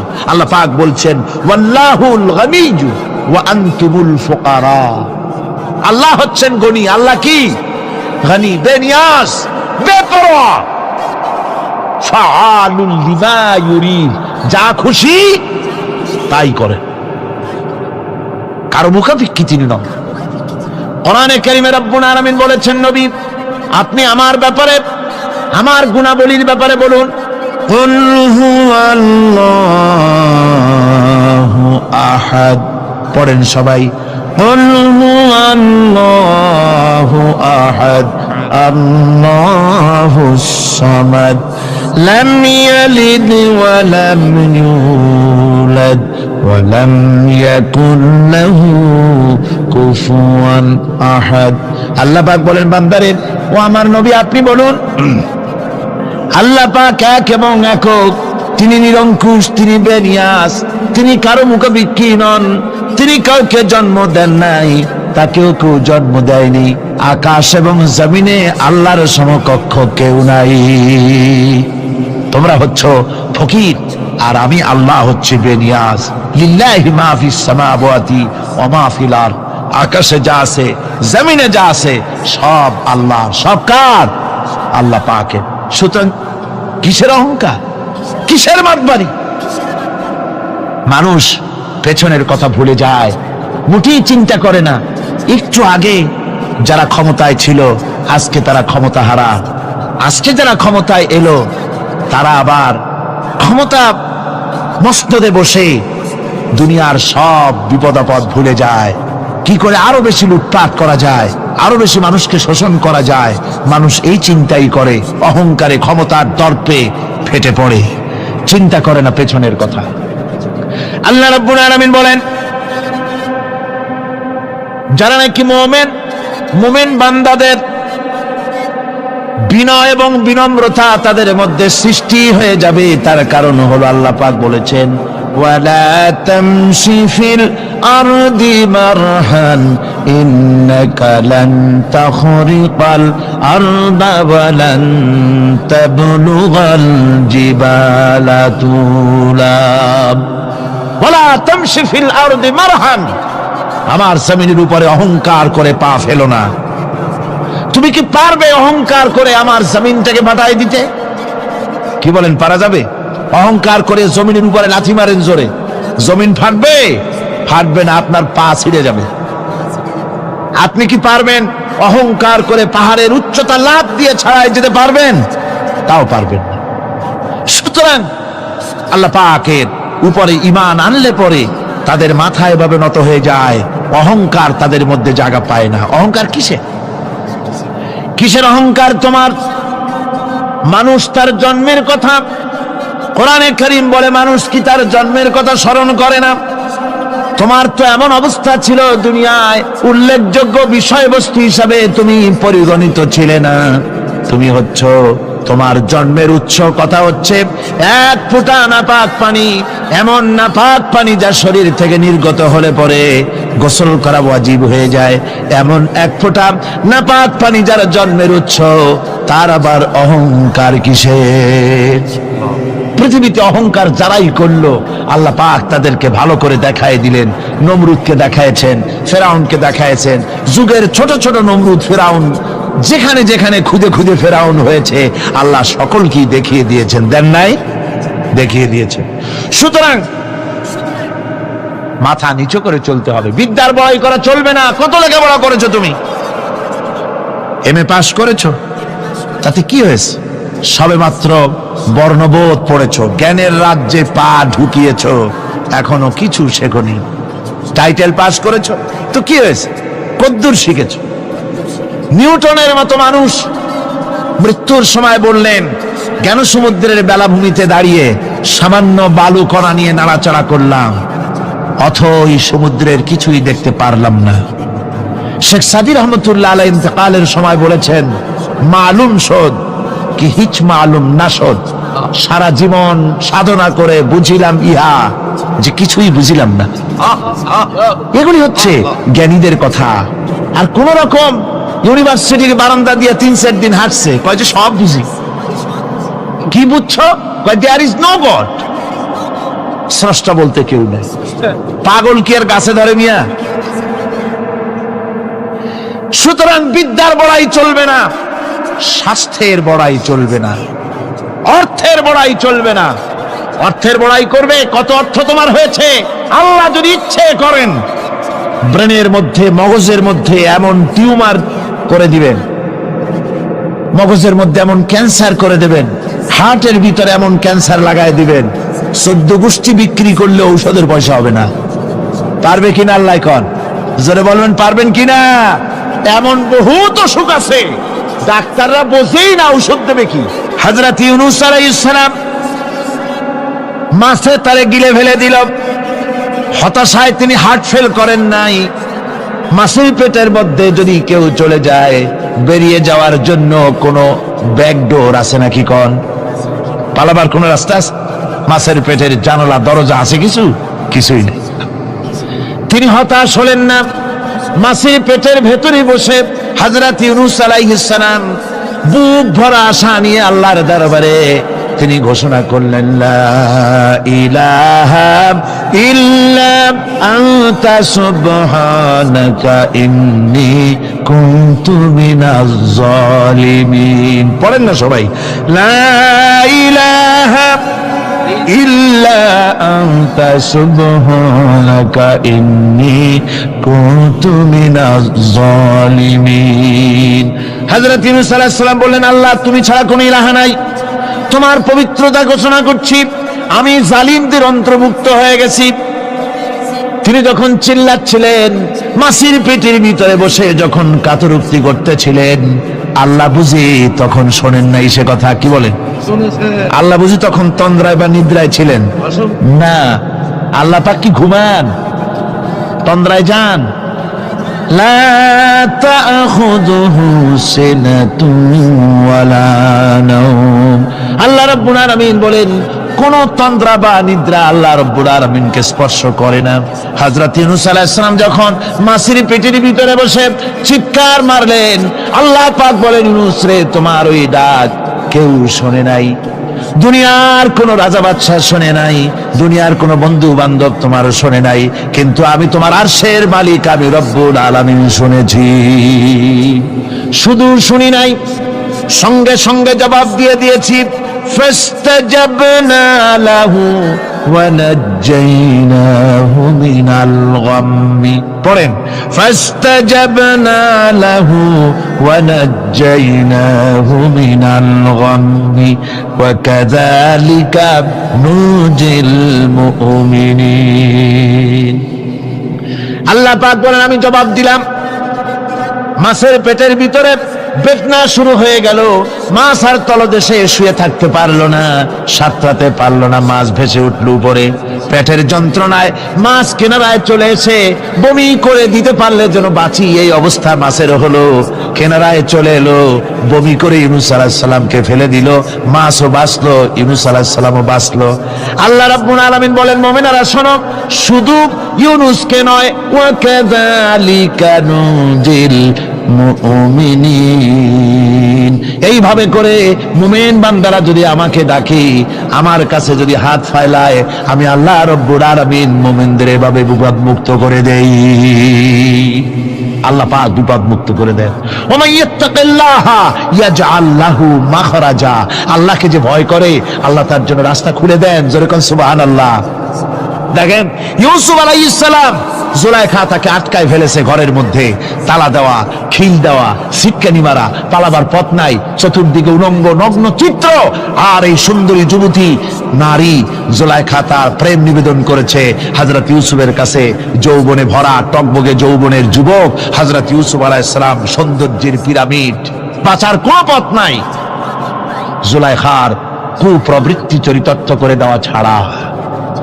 কিন্তু হযরতে ইউসুফ আলাইহিস সালাম আল্লাহ রাব্বুল আলামিনকে ডাকলেন, হতাশায় ভেঙে পড়লেন না, আল্লাহকে ভয় করলেন, আল্লাহকে ডাকলেন। আল্লাহকে ডেকে, আল্লাহকে ভয় করে তালাবদ্ধ দরজার দিকে যখন দৌড় মারলেন, রব্বুল আলামিন আপন কুদরতে দরজার তালাগুলি খুলে দিলেন।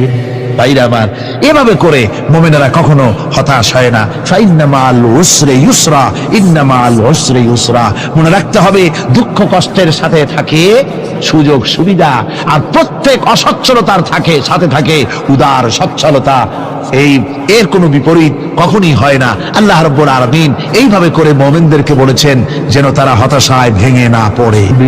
আল্লাহ পাক বলে, বান্দা যখন আমাকে ডাকে, আমি বান্দার একদম নিকটে, তার ঘাড়ের চাইতেও নিকটে। ওয়া নাহানু আকরাবু ইলাইহি মিন হাবলিল ওয়ারিদ।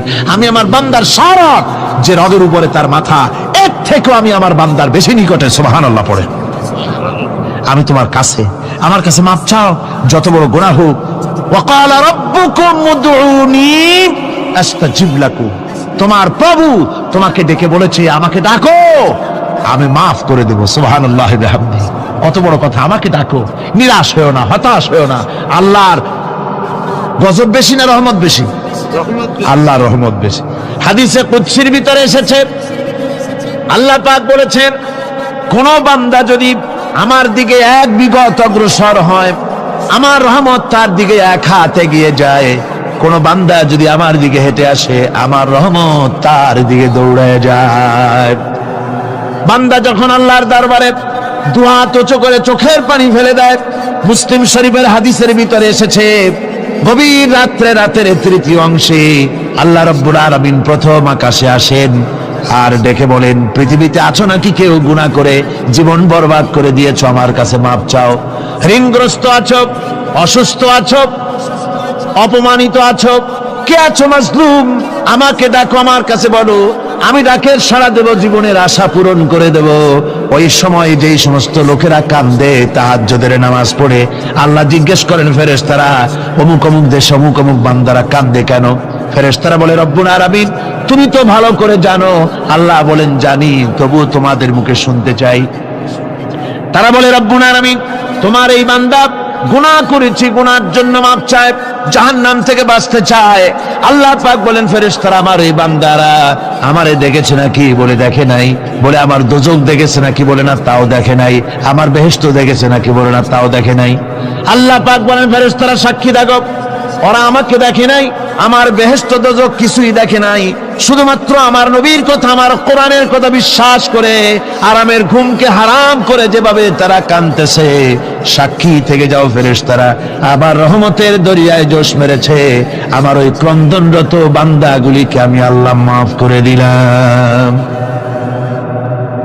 সুতরাং মুমিন বান্দা যারা, আল্লাহর মুমিন বান্দা যারা, এই ঈমানের কোয়ালিটি, এটাও হতাশায় নিরাশায় ভেঙে পড়বে না। গুনাহ তো মানুষই করে, গুনাহ হয়ে গেছে, মাপ চাও। তোমার গুনাহ কদ্দুর? তোমার গুনাহ যদি হয় পাহাড় সমান, আল্লাহর রহমত আকাশ সমান। জাহান্নামের কঠিন শাস্তি থেকে বাঁচতে হলে আল্লাহর প্রতি ঈমান আনতে হবে। আর ঈমান আনলে যে কোয়ালিটিগুলি হওয়া উচিত, সেগুলি আমি আপনাদের সামনে আলোচনা করছি। এরপর আরেকটি কোয়ালিটি হবে মুমিনের, তা হলো কঠোর কঠিন বিপদে অবিচল থাকবে, বিপদে ভেঙে পড়বে না। বিপদ আপদ, শত্রুতা, ক্ষয় ক্ষতি যা কিছু হয় সবই আল্লাহর পক্ষ থেকে, এটা মেনে নিতে হবে এবং ধৈর্য ধারণ করতে হবে।